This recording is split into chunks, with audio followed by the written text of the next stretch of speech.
ಈ ಸ್ಪೋರ್ಟ್ಸ್ ಅಂತ ವಿಷಯಕ್ಕೆ ಬಂದರೆ ನನಗೆ ಮೊದಲು ನೆನಪಾಗೋದು ರಾಮಚಂದ್ರ ಮಹಾರುದ್ರಪ್ಪ ಅವರು. 79 ಅಷ್ಟೇ ನಾವು 2 ವಿಶ್ವಕಪ್ ಇಂದ ಗೆದ್ದಿದ್ದು ಒಂದೇ ಪಂದ್ಯ, ಅದು ಈಸ್ಟ್ ಆಫ್ರಿಕಾ ಅಂತ ಒಂದು ಟೀಮ್ ಮೇಲೆ. ಅಂಪೈರ್ಗಳು ನೊಟೋರಿಯಸ್ ಅಂಪೈರ್ ಅಂತ ಈಗಲೂ ಹೇಳ್ತಾರೆ. ಎಷ್ಟೊಂದು ಜನ ಕರಿಯರ್ ಮುಗಿಸ್ಬಿಟ್ಟಿದೆ ಪಾಕಿಸ್ತಾನ ಪ್ರವಾಸ.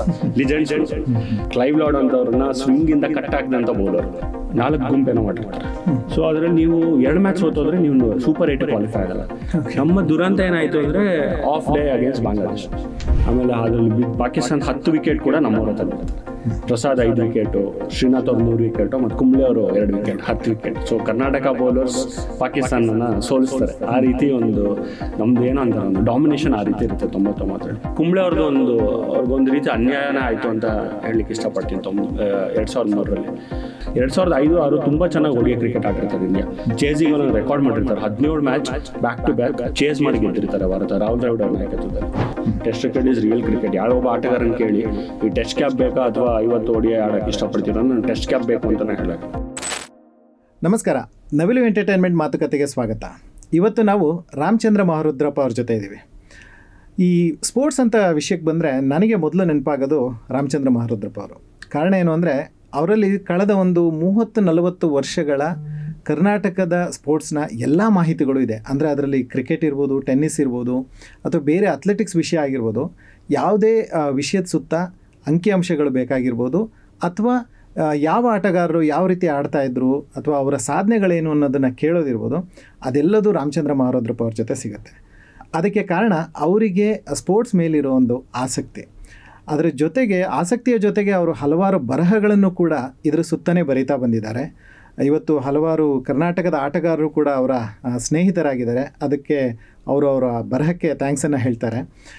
ಈ ಬರಹದ ಮೂಲಕ ಸ್ಪೋರ್ಟ್ಸ್ ಸುತ್ತಮುತ್ತಲಿನ ಅಂಕಿಅಂಶಗಳು ಹಾಗೂ ಅದರ ಆಸಕ್ತಿ ವಿಷಯಗಳನ್ನು ಕಲೆ ಹಾಕೋದ್ರ ಮೂಲಕ ಸಾಕಷ್ಟು ಆಟಗಾರರಿಗೆ ಹಾಗೂ ಸಾಕಷ್ಟು ಆಟದಲ್ಲಿ ಆಸಕ್ತಿ ಇರುವಂಥ ಹಲವರಿಗೆ ಪರಿಚಯ ಇದ್ದಾರೆ. ಬನ್ನಿ ಅವ್ರ ಜೊತೆ ಇವತ್ತು ನಾವು ಕರ್ನಾಟಕದ ಆಟಗಾರರು, ಅದರಲ್ಲೂ ಕ್ರಿಕೆಟ್ ಆಟಗಾರರು ವಿಶ್ವಕಪ್ನಲ್ಲಿ ಯಾವ ರೀತಿಯ ಸಾಧನೆಗಳನ್ನು ಮಾಡ್ತಾ ಬಂದಿದ್ದಾರೆ. 1975ರಿಂದ ವಿಶ್ವಕಪ್ ಅನ್ನೋದು ಶುರುವಾಯಿತು. ಅಲ್ಲಿಂದ ಇಲ್ಲಿವರೆಗೆ, ಈ ವರ್ಷವೂ ಕೂಡ ವಿಶ್ವಕಪ್ ನಡೀತಾ ಇದೆ. ಅಲ್ಲಿವರೆಗೆ ಕನ್ನಡದ ಯಾವ ಆಟಗಾರರು ವಿಶ್ವಕಪ್ನಲ್ಲಿ ಆಡಿದ್ದಾರೆ, ಅವರ ಸಾಧನೆಗಳೇನು ಅನ್ನೋದ್ರ ಕುರಿತು ಒಂದಷ್ಟು ಮಾತುಕತೆಯನ್ನು ಮಾಡೋಣ. ನಮಸ್ಕಾರ ರಾಮಚಂದ್ರ ಅವರೇ. ನಮಸ್ಕಾರ. ಕಾರ್ಯಕ್ರಮಕ್ಕೆ ಸ್ವಾಗತ. ಧನ್ಯವಾದ. ನಾನು ಈ ವಿಶ್ವಕಪ್ನ ಪ್ರಶ್ನೆಗೆ ಹೋಗೋಕ್ಕಿಂತ ಮುಂಚೆ ನಿಮಗೆ ಈ ಒಂದು ಆಟೋಟದಲ್ಲಿ ಯಾವ ರೀತಿ ಆಸಕ್ತಿ ಮೂಡಿತು? ಎಲ್ಲರಂತೆ ಕೂಡ 90s ಕಿಡ್ ಅಂತಾರಲ್ಲ, 90ರ ದಶಕದಲ್ಲಿ ದೂರದರ್ಶನಲ್ಲೇ ಕ್ರಿಕೆಟ್ ನೋಡ್ಕೊತ ಬೆಳೆದಿದ್ದು. 96ರ ವಿಶ್ವಕಪ್ ನನಗೆ ನೆನಪಿರೋದು ಮೊದಲನೇ ವಿಶ್ವಕಪ್. ಆಗಿಂದ ಕೂಡ ನಮ್ಗೆ ಇನ್ನೊಂದು ಆಸಕ್ತಿ ಹೆಚ್ಚಾಗ ಕಾರಣ ಏನು ಅಂತಂದರೆ, ಅವಾಗ 90ರ ದಶಕದಲ್ಲಿ ನೀವು ನೋಡಿರ್ಬೋದು 4-5 ಮಂದಿ ಕನ್ನಡಿಗರೇ ಇರ್ತಾಯಿದ್ರು. ಸೊ ಅದರಿಂದ ನಮ್ಮ ಕ್ರಿಕೆಟ್ ಬಗ್ಗೆ ಇನ್ನಷ್ಟು ಆಸಕ್ತಿ ಬರ್ತಿತ್ತು. ಅವೆಲ್ಲ ಸ್ಟಂಪ್ ಮೈಕಲ್ಲಿ ಶ್ರೀನಾಥ್ ಕುಂಬ್ಳೆ ಅವ್ರು ಕನ್ನಡ ಮಾತಾಡೋದು ಕೇಳಿಸ್ಕೊಂಡ್ರೆ ನಮಗೊಂಥರ ಮೈ ಜುಮ್ ಅನ್ನೋದು. ನಮ್ಮವರು ಅಷ್ಟು ಆ ಮಟ್ಟ ತಲುಪಿದ್ದಾರೆ. ನಮ್ಮ ಲೆಗೆಸ್ ಅವಾಗ ಗೂಗಲ್ ಇಲ್ಲ, ಏನೂ ಇಲ್ಲ, ನಮ್ಗೆ ಡೇಟಾ ಏನೂ ಸಿಗ್ತಿರಲಿಲ್ಲ, ಇಂಟರ್ನೆಟ್ ಅನ್ನೋದಿರಲಿಲ್ಲ. ಯಾವಾಗಲೂ ಒಂದು ಸ್ಟ್ಯಾಟ್ ಹಾಕಿದ್ರೆ ಕುಂಬ್ಳೆಗೆ ಎಷ್ಟು ವಿಕೆಟ್ಸ್ ತೆಗೆದಿದ್ದಾರೆ, ಶ್ರೀನಾಥ್ ಎಷ್ಟು ವಿಕೆಟ್, ಅದು ಅವ್ರ ಕರಿಯರ್ ಏನು ಅನ್ನೋದು ಗೊತ್ತಾಗಬೇಕು ಅಂದರೆ ಅವ್ರು ಸ್ಟ್ಯಾಟ್ಸ್ ಕೊಡೋರ್ಗು ನೋಡಬೇಕಿತ್ತು. ಅದನ್ನು ಕಾಯ್ಕೊಂಡು ಕೂತ್ಕೊತಾ ಇದ್ವಿ 96 ವಿಶ್ವಕಪ್ಪಲ್ಲಿ ಆ ಥರ. ಸೊ ಅದಾಗ್ತಾ ಹಂಗೆ ಒಲವು ಬಂತು. ಆಮೇಲೆ ಟೆನ್ನಿಸು ಹಾಗೆ ಒಲವು ಬಂತು. ಎಲ್ಲದಕ್ಕೂ ದೂರದರ್ಶನೇ ಕಾರಣ. ಸೊ ಹಾಗಾಗಿ ಕ್ರಿಕೆಟ್ ಒಲವು ಎಲ್ಲರಿಗೂ ಇರೋ ರೀತಿನೇ ಆಡ್ತಾ ಇದ್ದೆ ಸ್ಕೂಲಲ್ಲಿ. ಹಾಗೆ ಒಂದು ನೋವಿಸ್ ಅಂತ ಹೇಳ್ತಾರಲ್ಲ, ಆ ಥರ ಇದ್ವಿ. ಹೋಗ್ತಾ ಈ ಕಾಲೇಜ್ ಮಟ್ಟಕ್ಕೆ ಬರೋ ಅಷ್ಟೊತ್ತಿಗೆ ಈ ಕ್ರಿಕೆಟ್ ಡಿಸ್ಕಷನ್ ಜಾಸ್ತಿ ಆಗೋದು. 2000ದಿಂದ ಆಚೆ ನಾವು ಕಾಲೇಜಲ್ಲಿ ಇರೋ ಟೈಮಲ್ಲೆಲ್ಲ. ಸೊ ಅವಾಗ ತುಂಬ ಟೆಕ್ನಿಕಾಲಿಟೀಸ್ ಡಿಸ್ಕಸ್ ಮಾಡ್ತಾ ಇದ್ವಿ, ಜಾಸ್ತಿ ಕಾಮೆಂಟ್ರಿ ಕೇಳ್ತಾ ಇದ್ವಿ. ಅವಾಗ ಹೆಂಗೆ ಅಂದರೆ ಜೆಫ್ರಿ ಬಾಯ್ಕಾಟ್, ಎನ್ ಚಾಪಲ್ಲೆಲ್ಲ ಏನೋ ಒಂದು ಕೆಟ್ಟ ಹೊಡೆದು 4 ಬಂದರೂ ಕೂಡ ಬೈಯೋರು. ನಮ್ಗೆ ಅದು ಅರ್ಥ ಆಗ್ತಿರಲಿಲ್ಲ ಸಣ್ಣ ಹುಡುಗರಿದ್ದ, ಯಾಕೆ ಬೈತಾರೆ 4 ಬಂದರು. ಅರೆ ಅವ್ರೊಂದು ಪ್ರಾಪರ್ ಟೆಕ್ನಿಕ್ಕು ಈ ಥರ ವಿಷಯಗಳೆಲ್ಲ ಅವಾಗ ನಾವು ಗಮನ ಹರಿಸೋಕ್ಕೆ ಶುರು ಮಾಡಿದ್ವಿ. ಕ್ರಿಕೆಟ್ ಅಂದರೆ ಸುಮ್ಮನೆ ಬೀಸೋದು ಅಷ್ಟೇ ಅಲ್ಲ, cricket is more about skill game ಅನ್ನೋದು ಅರ್ಥ ಮಾಡ್ಕೊಂಡು ಹಾಗೆ ಬೆಳೀತಾ ಕ್ರಿಕೆಟ್ ಒಂದು ತುಂಬ ಕಲಿಯೋದಿದೆ ಕ್ರಿಕೆಟ್ ಎಲ್ಲಿಂದ ಅನ್ನಿಸ್ತು. ಒಂದು ಕಾಲೇಜ್ ಲೆವೆಲಲ್ಲಿ ಕ್ರಿಕೆಟ್ ಆಡಿದ್ದೆ ಕೂಡ ನಾನು 12th ಸೆಕೆಂಡ್ PUC ಆಮೇಲೆ ಇಂಜಿನಿಯರಿಂಗ್ ಅಂದಮೇಲೆ ಅದು ತಪ್ಪೋಯ್ತು. ಹಾಗೆ ಕ್ರಿಕೆಟ್ ಅಂದರೆ ಓದೋದು, ಬುಕ್ಸ್ ಕ್ರಿಕೆಟ್ ತುಂಬ ಓದ್ತಾ ಇದ್ದೆ. ಸೊ ಆಸಕ್ತಿ ಹಾಗೆ ಬಂತು. ಸೊ ಬರಹಗಳ ಮಟ್ಟಿಗೆ ಶುರುವಾಗೋದಾದರೆ ಈಗ ಸುಮಾರು 100 ಬರಹಗಳಕ್ಕಿಂತ ಹೆಚ್ಚು ಅಂಕಣಗಳನ್ನು ನೀವು ಕ್ರಿಕೆಟ್ ಆಗಲಿ ಅಥವಾ ಇತರೆ ಸ್ಪೋರ್ಟ್ಸ್ ಸುತ್ತಮುತ್ತ ಕ್ರಿಕೆಟ್ ಸುತ್ತಾನೆ ಒಂದು 70 ಟೆನ್ನಿಸ್ ಒಂದು 20, ಇನ್ನು ಬೇರೆ ಬರಹಗಳು ಒಂದು 10-15 ಇದೆ. ಸೊ ಈಗ ವಿಶ್ವಕಪ್ ಮಾತುಕತೆಗೆ ಸುತ್ತ ಬಂದರೆ ಕರ್ನಾಟಕದ ಆಟಗಾರರು ಯಾವಾಗಲೂ ಒಂದು ಭಾರತ ತಂಡನ ರೆಪ್ರೆಸೆಂಟ್ ಮಾಡಿರೋದ್ರಲ್ಲಿ ಒಂದು ಸಾಕಷ್ಟು ಹೆಗ್ಗಳಿಕೆ ಇದೆ, ಜೊತೆಗೊಂದು ಲೆಗಸಿನೇ ಆದರೆ ಇದೆ. 1975ರಲ್ಲಿ ವಿಶ್ವಕಪ್ ಶುರುವಾಯಿತು. ಆಗ್ಲಿಂದನೂ ಕನ್ನಡದ ಆಟಗಾರರು ಇದ್ದೇ ಇದ್ದಾರೆ. ಸೊ ಅದ್ರ ಬಗ್ಗೆ ನೀವು ನಮಗೆ ತಿಳಿಸ್ಕೊಡೋದಾದ್ರೆ 75ರ ಕ್ರಿಕೆಟ್ ಇದು ಒನ್ ಡೇ ಕ್ರಿಕೆಟ್ 75 ಯಾರು ಅದನ್ನ ಗಂಭೀರವಾಗಿ ಪರಿಗಣಿಸ್ತಾನೆ ಇರಲಿಲ್ಲ. 75 one day cricket, test cricket was real cricket. ಈಗಲೂ ಕೂಡ ಚರ್ಚೆ ಇದೆ, test cricket is real cricket. ಯಾರೋ ಒಬ್ಬ ಆಟಗಾರನ ಕೇಳಿ ಈ ಟೆಸ್ಟ್ ಕ್ಯಾಪ್ ಬೇಕಾ ಅಥವಾ 50 ODI ಆಡೋಕ್ಕೆ ಇಷ್ಟಪಡ್ತೀರ, ನಾನು ಟೆಸ್ಟ್ ಕ್ಯಾಪ್ ಬೇಕು ಅಂತಲೇ ಹೇಳೋದು ಎಷ್ಟೊಂದು ಜನ. ಸೊ ಆ ಒಂದು ಬೆಲೆ ಇತ್ತು. ಆದರೆ ಯಾರು ODI ಕ್ರಿಕೆಟ್ನ ಸೀರಿಯಸ್ ಆಗಿ ಕನ್ಸಿಡರ್ ಮಾಡಿರಲಿಲ್ಲ. ಅದಕ್ಕಿಂತ ಮುಂಚೆ 75 ವಿಶ್ವಕಪ್ಗಿಂತ ಮುಂಚೆ 71ರಲ್ಲಿ ಇಂಡಿಯಾ ಅವಾಗ ಅದು ಒಂದೇ ವರ್ಷದಲ್ಲಿ ಅಜಿತ್ ವಾಡೇಕರ್ ಅವರ ಮುಂದಾಳತನದಲ್ಲಿ ವೆಸ್ಟ್ ಇಂಡೀಸ್ ಮತ್ತು ಇಂಗ್ಲೆಂಡ್ ಎರಡೂ ಕಡೆ ಸರಣಿ ಗೆದ್ದಿದ್ರು. 71ರಲ್ಲಿ ಅದು ಯಾರು ಕೂಡ ಎಣಿಸಿರ್ಲಿಲ್ಲ ಹಿಂಗ ಆಗ್ಬೋದು. ಅದೊಂದು ಬಲಾಢ್ಯ ತಂಡ ಇಂಗ್ಲೆಂಡು ಮತ್ತೆ ವೆಸ್ಟ್ ಇಂಡೀಸ್. ಈ ಭಾರತ ಏನೂ ಇರಲಿಲ್ಲ ಅವಾಗ. ಮನ್ಸೂರ್ ಅಲಿ ಖಾನ್ ಪಟೋಡಿ ಅವ್ರನ್ನ ನಾಯಕತ್ವದಿಂದ ತೆಗೆದು ಏನೋ ನಡೀತು. ಚಂದ್ರಶೇಖರ್ ಅವ್ರನ್ನ ಪರಿಗಣಿಸಿಲ್ಲ ವೆಸ್ಟ್ ಇಂಡೀಸ್ ಸೀರೀಸ್ಗೆ, ಇದೆಲ್ಲ ನಡೀತು. ಆಗ ಏನೋ ಅಂತಾರಲ್ಲ, ಯಾರು ಎಕ್ಸ್ಪೆಕ್ಟ್ ಮಾಡಿದೆ ಒಂದು ಮಿರಾಕಲ್ ಅಂತ ಹೇಳ್ತಾರೆ, ಅದೊಂದು ಸರಣಿ ಗೆದ್ರು 1-0 ಅಂತ. ಅಲ್ಲಿಂದ ಸ್ವಲ್ಪ ಒಂದು ತನ್ನಂಬಿಕೆ ಅನ್ನೋದು ಬಂದು ತಂಡದಲ್ಲಿ, ಇವ್ರೇನೋ ಮಾಡ್ಬೋದಪ್ಪ ಅನ್ನೋದೊಂದು ನಂಬಿಕೆ ಬಂತು. ಅದಾಗಿ 4 ತಿಂಗಳಿಗೆ ಇಂಗ್ಲೆಂಡ್ ಹೋಗಿ ಸರಣಿ ಗೆಲ್ತಾರೆ. ಅದು ಚಂದ್ರ ಅವರ ಒಂದು ಏನಂತಾರೆ ಕೈ ಚಳಕ. ಓವಲ್ ಅಲ್ಲಿ ಒಂದೇ ಸೆಷನ್ ಅಲ್ಲಿ 6 ವಿಕೆಟ್ ತೆಗೆದು ಗೆಲ್ಲಿಸ್ಕೊಡ್ತಾರೆ. ಆ ಎರಡು ಇದ್ರಲ್ಲೂ ನೀವು ನೋಡಿದ್ರೆ JR ವಿಶ್ವನಾಥ್ ಇದ್ರು, ಚಂದ್ರ ಅವರು ಇಂಗ್ಲೆಂಡಲ್ಲಿ ಇದ್ರು, ಪ್ರಸನ್ನ ಅವರು ಇದ್ರು ವೆಸ್ಟ್ ಇಂಡೀಸಲ್ಲಿ. ಪ್ರಸನ್ನ ಮತ್ತು ವಿಶ್ವನಾಥ್ ಅವರು ಇದ್ರು. ಸೊ ಎಲ್ಲರ ಆಗಿಂದ ಕೂಡ ನಮ್ದೊಂದು ಕಾಂಟ್ರಿಬ್ಯೂಷನ್ ಇದೆ. ಬರೀ ವಿಶ್ವಕಪ್ಗಿಂತ ಮುಂಚೆ ನೀವು ನೋಡ್ತಾ ಹೋಯ್ತು ಅಂದ್ರೆ ಆಗೂ ಕೂಡ ಇದೆ. ಬೂದಿ ಕುಂದರ್ ಅನ್ನೋ ಕಾಲದಿಂದನೂ ಇದೆ, 60ರ ದಶಕದಿಂದನೂ ಇದೆ. ಸೊ ಮುಂಬೈಗೆ ಸೆಡ್ಡು ಹೊಡೆದು ನಮ್ಮಲ್ಲೂ ಇದ್ದಾರೆ ಆಟಗಾರರು ಅಂತ ಆಗ್ಲಿಂದಾನೇ ಅವ್ರಿಗೆ ಪೈಪೋಟಿ ಕೊಟ್ಕೊಂತ ಬಂದು 74ರಲ್ಲಿ ಕೊನೆಗೂ ಗೆದ್ವಿ. ಅವ್ರು 16 ವರ್ಷ ರಂಜಿ ಟ್ರೋಫಿ ಗೆದ್ದಿದ್ರು, ಅದನ್ನ ನಾವು ಮುರಿದ್ವಿ ದಾಖಲೆನ. 74ರಲ್ಲಿ ನಮಗೆ ಮೊದಲನೇ ರಂಜಿ ಟ್ರೋಫಿ. ಅದಕ್ಕಿಂತ ಮುಂಚೆ 16 ವರ್ಷ ಗೆದ್ದಿದ್ರು ಬ್ಯಾಕ್ ಟು ಬ್ಯಾಕ್. ಒಂದು ಪಂದ್ಯ ಸೋಲ್ದೆ 16 ವರ್ಷ ಗೆದ್ದಿದ್ರು. ಸೊ ಅದೊಂದು ರೋಚಕ ಕತೆ. ಅದು ಹೊನ್ನಲ್ಲೂರು ಬರ್ದಿದ್ದೀನಿ, ಅದು ನಾನು ಓದಿರ್ಬೋದು. ಸೊ ಈ ವಿಶ್ವಕಪ್ಗೆ ಬಂದ್ರೆ ನಾವು ಮೊದಲನೇ ವಿಶ್ವಕಪ್ಪಲ್ಲಿ ಬ್ರಿಜೇಶ್ ಪಟೇಲ್ ಅವರು ಮತ್ತು JR ವಿಶ್ವನಾಥ್ ಅವರು ಇಬ್ಬರು ಬ್ಯಾಟ್ಸ್ಮನ್ಗಳು. ಬ್ರಿಜೇಶ್ ಪಟೇಲ್ ವಾಸ್ ಅವರು ಒಂಥರ ಬೆಲಿಜರೆಂಟ್ ಬ್ಯಾಟ್ಸ್ಮನ್ ಅಂತಾರಲ್ಲ, ಈಗ IPL ಹೇಳಿ ಮಾಡಿಸೋಂಥ ಆಟಗಾರ ಅವರು. ಸೊ ಅವ್ರು ಆಡಿದ್ರು. ಅವರು ನಮ್ಮ ವಿಶ್ವಕಪ್ಪಲ್ಲಿ ಫಸ್ಟ್ ಡೆಬ್ಯೂಲಿ ಹೈಯೆಸ್ಟ್ ರನ್ ಹೊಡೆದಿರೋ ಒಂದು ದಾಖಲೆ ಇತ್ತು. ಅದನ್ನ ಹಿಂಗೆ ಏನಂತೀರ, ಕಾಕತಾಳಿ ಅಂತ ಏನಂತೀರ ಗೊತ್ತಿಲ್ಲ, 70 ಸುಮಾರು ಹೊಡೆದಿದ್ರು. ಆ ದಾಖಲೆನ ಮುರಿದವರು ನಮ್ಮ ರಾಬಿನ್ ಉತ್ತಪ್ಪ 83 ಹೊಡೆದ್ರು ಡೆಬ್ಯೂ ಇನ್ನಿಂಗ್ಸ್ ಅಲ್ಲಿ. ಹೈಯೆಸ್ಟ್ ಡೆಬ್ಯೂ ಸ್ಕೋರ್ ಒಬ್ಬ ಭಾರತೀಯ ಆಟಗಾರರು. ಆ ರಾಬಿನ್ ಉತ್ತಪ್ಪ ಅವರು 83 ರನ್ನ ಕೊನೆಗೆ ನಮ್ಮ KL ರಾಹುಲ್ ಮುರಿದ್ರು. 100 ಹೊಡೆದ್ರು ಅವ್ರು ಜಿಂಬಾಬ್ವೆ 2016ರಲ್ಲಿ. ಸೊ ಈ ತರ ಒಂದು ದಾಖಲೆ ನಮ್ದೇ ಇದೆ ಅದರಲ್ಲಿ. ಸೊ ವಿಶ್ವಕಪ್ ಬಂತು ಅಂದ್ರೆ ಯಾರು ಏನು ಹೆಚ್ಚಿಗೆ ಏನೋ ಗೆಲ್ತಾರೆ ಭಾರತ ಅಂತ ಯಾರು ಅಂದಿರಲ್ಲ. ಆಮೇಲೆ ಇವರು ಕೂಡ ಸೀರಿಯಸ್ ಆಗಿರಲಿಲ್ಲ. ಅದಕ್ಕೊಂದು ಏನಂತೀರ, ಒಂದು ತಮಾಷೆ ವಿಷಯ ಏನು ಅಂತಂದ್ರೆ, ಮೊದಲನೇ ಪಂದ್ಯ ಭಾರತದ್ದು ಇಂಗ್ಲೆಂಡ್ ಮೇಲೆ ಆಡ್ತಾರೆ 75 first ever match. Srinivas Venkataraghavan ತಮಿಳ್ನಾಡೋರು, ಅವರು ನಾಯಕರು. ಸೊ ಆಡ್ತಾರೆ 337 ಹೊಡಿತಾರೆ. 60 ಓವರ್ ವರ್ಲ್ಡ್ ಕಪ್ ಅದು. White ball, red ball, white clothing. So test match setup ಅಲ್ಲಿ ದಿನಗಳು ಹೆಚ್ಚು ಹೊತ್ತಿರೋದ್ರಿಂದ 60 ಓವರ್ ವರ್ಲ್ಡ್ ಕಪ್ ನಡೀತಾ ಇತ್ತು ಇಂಗ್ಲೆಂಡಲ್ಲಿ. ಸೊ ಏನಾಗುತ್ತೆ, 337 ಅಂದರೆ ಅಟ್ಲೀಸ್ಟ್ ಒಂದು ಪ್ರಯತ್ನ ಮಾಡಬೇಕಲ್ವ, ನಿಮ್ಗೆ ಆಗುತ್ತೋ ಇಲ್ವೋ ಗೊತ್ತಿಲ್ಲ. ಗವಾಸ್ಕರ್ ಅವ್ರು ಏನು ಮಾಡ್ತಾರೆ, 60 ಓವರ್ ಒಟ್ಟು ಬ್ಯಾಟಿಂಗ್ ಆಡಿ 37 ರನ್ ಹೊಡಿತಾರೆ. ಅವ್ರು ಸುಮಾರು 160 ಚಿಲ್ಲರೆ ಬಾಲ್ ಎದುರಿಸಿ 37 ಹೊಡಿತಾರೆ. ಅದು ಒಂದು ಅರ್ಥನೇ ಆಗಲ್ಲ, ಏನಕ್ಕೆ ಹಿಂಗೆ ಮಾಡಿದ್ರು. ODI ಕ್ರಿಕೆಟಲ್ಲಿ ನೀವು ಡ್ರಾಗ್ ಆಡೋಕ್ಕಾಗಲ್ಲ. ನೀವು ಗೆಲ್ಲಬೇಕು ಇಲ್ಲ ಸೋಲ್ಬೇಕು. ನೀವು ವಿಕೆಟ್ಸ್ ಕಳ್ಕೊಂಡಿಲ್ಲ ಅಂದರೂ ಕೂಡ ನೀವು ಆ ರನ್ ಗುರಿ ಮುಟ್ಲಿಲ್ಲ ಅಂದರೆ ನೀವು ಸೋತ ಹಾಗೆ. ಸೊ ಡ್ರಾ ಇಲ್ಲ. ಸೊ ಆ ಒಂದು ಆ್ಯಟಿಟ್ಯೂಡಿಂದ ನಾವು ವಿಶ್ವಕಪ್ ಇಳಿದಿದ್ದು. ಅದಾದಮೇಲೆ ಇನ್ನೊಂದು ತಮಾಷೆ ಏನಂದರೆ, 79ರಲ್ಲೂ ಅಷ್ಟೇ ನಾವು 2 ವಿಶ್ವಕಪ್ಪಿಂದ ಗೆದ್ದಿದ್ದು ಒಂದೇ ಪಂದ್ಯ. ಅದು ಈಸ್ಟ್ ಆಫ್ರಿಕಾ ಅಂತ ಒಂದು ಟೀಮ್ ಮೇಲೆ. ತಮಾಷೆಗೆ ಹೇಳಿದ್ರು ಶ್ರೀಕಾಂತ್ ಅವರು, East Africa nothing but group of Gujjus and Punjabis put together ಅಂತ. ಅಲ್ಲಿ ಈಸ್ಟ್ ಆಫ್ರಿಕಾ ಅನ್ನೋರು ಯಾರು ಇರಲಿಲ್ಲ ಅಲ್ಲಿ. ಸೊ ಎಲ್ಲ ಸೇರ್ಕೊಂಡು ಅವರು ಟೈಮ್ ಪಾಸ್ಗೆ ಆಡೋ ಒಂದು ತಂಡ ಅದು ಬೇಕಿತ್ತು. ಅವ್ರು ಯಾಕೆ ಬಂದಿದ್ರು ಅಂದರೆ, ಒಂದು ಸರಿ ಸಂಖ್ಯೆ ಇದ್ದರೆ ಗ್ರೂಪ್ನ ಡಿವೈಡ್ ಮಾಡ್ಬೋದು ಅನ್ನೋ ಕಾರಣಕ್ಕೆ ಅವ್ರನ್ನ ಇನ್ವೈಟ್ ಮಾಡಿದ್ರು ಅಂತ ಕೂಡ ಮಾತಿದೆ. ಸೊ ಆ ಥರ ಒಂದು ಇದಿತ್ತು. ಆದರೆ 2 ವಿಶ್ವಕಪ್ಪಲ್ಲೂ JR ವಿಶ್ವನಾಥ್ ಅವರು ತಕ್ಕ ಮಟ್ಟಿಗೆ ಆಡಿದ್ರು, ಬ್ರಿಜೇಶ್ ಪಟೇಲ್ ಅವರು ರನ್ ಹೊಡೆದ್ರು. ಸೊ ಆ ಕಾಂಟ್ರಿಬ್ಯೂಷನ್ ಇತ್ತು. ಸೊ ಇಂಡಿಯಾ ಚಾನ್ಸ್ ಇರಲಿಲ್ಲ ಗೆಲ್ಲೋದಕ್ಕೆ, ಸೀರಿಯಸ್ ಆಗೋರಿಲ್ಲ. 60 ಓವರ್ ವಿಶ್ವಕಪ್ಪಲ್ಲಿ ಏನೂ ನಡೀರಲಿಲ್ಲ. ಹಾಗಾಗಿ 83 ವಿಶ್ವಕಪ್ಗೆ ಹೋದಾಗ ಯಾರೂ ಚಾನ್ಸ್ ಕೊಟ್ಟಿರಲಿಲ್ಲ ಇಂಡಿಯಾಗೆ. ಸೊ ಎಕ್ಸ್ಪೆಕ್ಟೇಷನ್ ಇರಲಿಲ್ಲ, ಏನೂ ಇರಲಿಲ್ಲ. 2 ವಿಶ್ವಕಪ್ಪಲ್ಲಿ 6 ಪಂದ್ಯದಲ್ಲಿ ನೀವು 1 ಗೆದ್ದಿದ್ದೀರಾ. ಶ್ರೀಲಂಕಾ ಮೇಲೆ ಕೂಡ ಸೋತಿದ್ರು. ಶ್ರೀಲಂಕಾ ಅವಾಗ ಟೆಸ್ಟ್ ಪ್ಲೇಯಿಂಗ್ ನೇಷನ್ ಅಲ್ಲ, 79ರಲ್ಲಿ ಅವ್ರ ಮೇಲೆ ಸೋತಿದ್ರು ಇಂಡಿಯಾ. ಸೊ ಅಷ್ಟು ಒಂದು ನೆಗ್ಲೆಕ್ಟ್ಗೊಳಗಾಗಿದ್ದ ಫಾರ್ಮ್ಯಾಟ್ ಇದು. ತಂಡ ಕೂಡ ಯಾರು ಸೀರಿಯಸ್ ಇರಲಿಲ್ಲ, ಬರೀ ಟೆಸ್ಟ್ ಮ್ಯಾಚ್ ಮೇಲೆ ಕಾನ್ಸಂಟ್ರೇಟ್ ಮಾಡ್ತಾ ಇದ್ರು.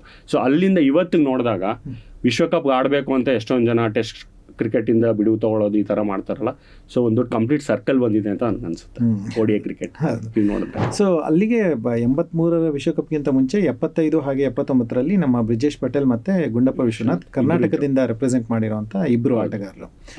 2 ಸೀಸನ್ ಇದ್ರು, ಇಬ್ರು ಇದ್ದಾರೆ.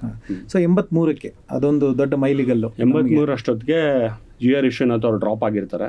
ಒನ್ ಡೇ ಟೀಮಿಂದ ಮಾತ್ರ ಅಲ್ಲ, ಒಂದು ದುರಂತಮಯ ಪಾಕಿಸ್ತಾನ ಪ್ರವಾಸ, ತುಂಬ ಕೆಟ್ಟ ತಪ್ಪದ ನಿರ್ಧಾರಗಳು ಅವರು LBWಗಳು ಕೊಡ್ತಾರೆ. ಆ ಅಂಪೈರ್ಗಳು ದೇ ಆರ್ ನೊಟೋರಿಯಸ್ ಅಂಪೈರ್ ಅಂತ ಈಗಲೂ ಹೇಳ್ತಾರೆ. ಎಷ್ಟೊಂದು ಜನ ಕರಿಯರ್ ಮುಗಿಸ್ಬಿಟ್ಟಿದೆ ಪಾಕಿಸ್ತಾನ ಪ್ರವಾಸ, ಲಿಜೆಂಡ್ಸ್ಗಳು. ಸೊ ಹಂಗಿದ್ದಾಗ ಹಂಗಾಗತ್ತೆ. GR ವಿಶ್ವನಾಥ್ ಅವ್ರ ತಂಡದಲ್ಲಿ ಇರಲ್ಲ, ಅವರು ಇರಬೇಕಿತ್ತು ಅಂತಲೇ ಭಾಳ ಒಂದು ಚರ್ಚೆ ನಡೆಯುತ್ತೆ ಅವಾಗ.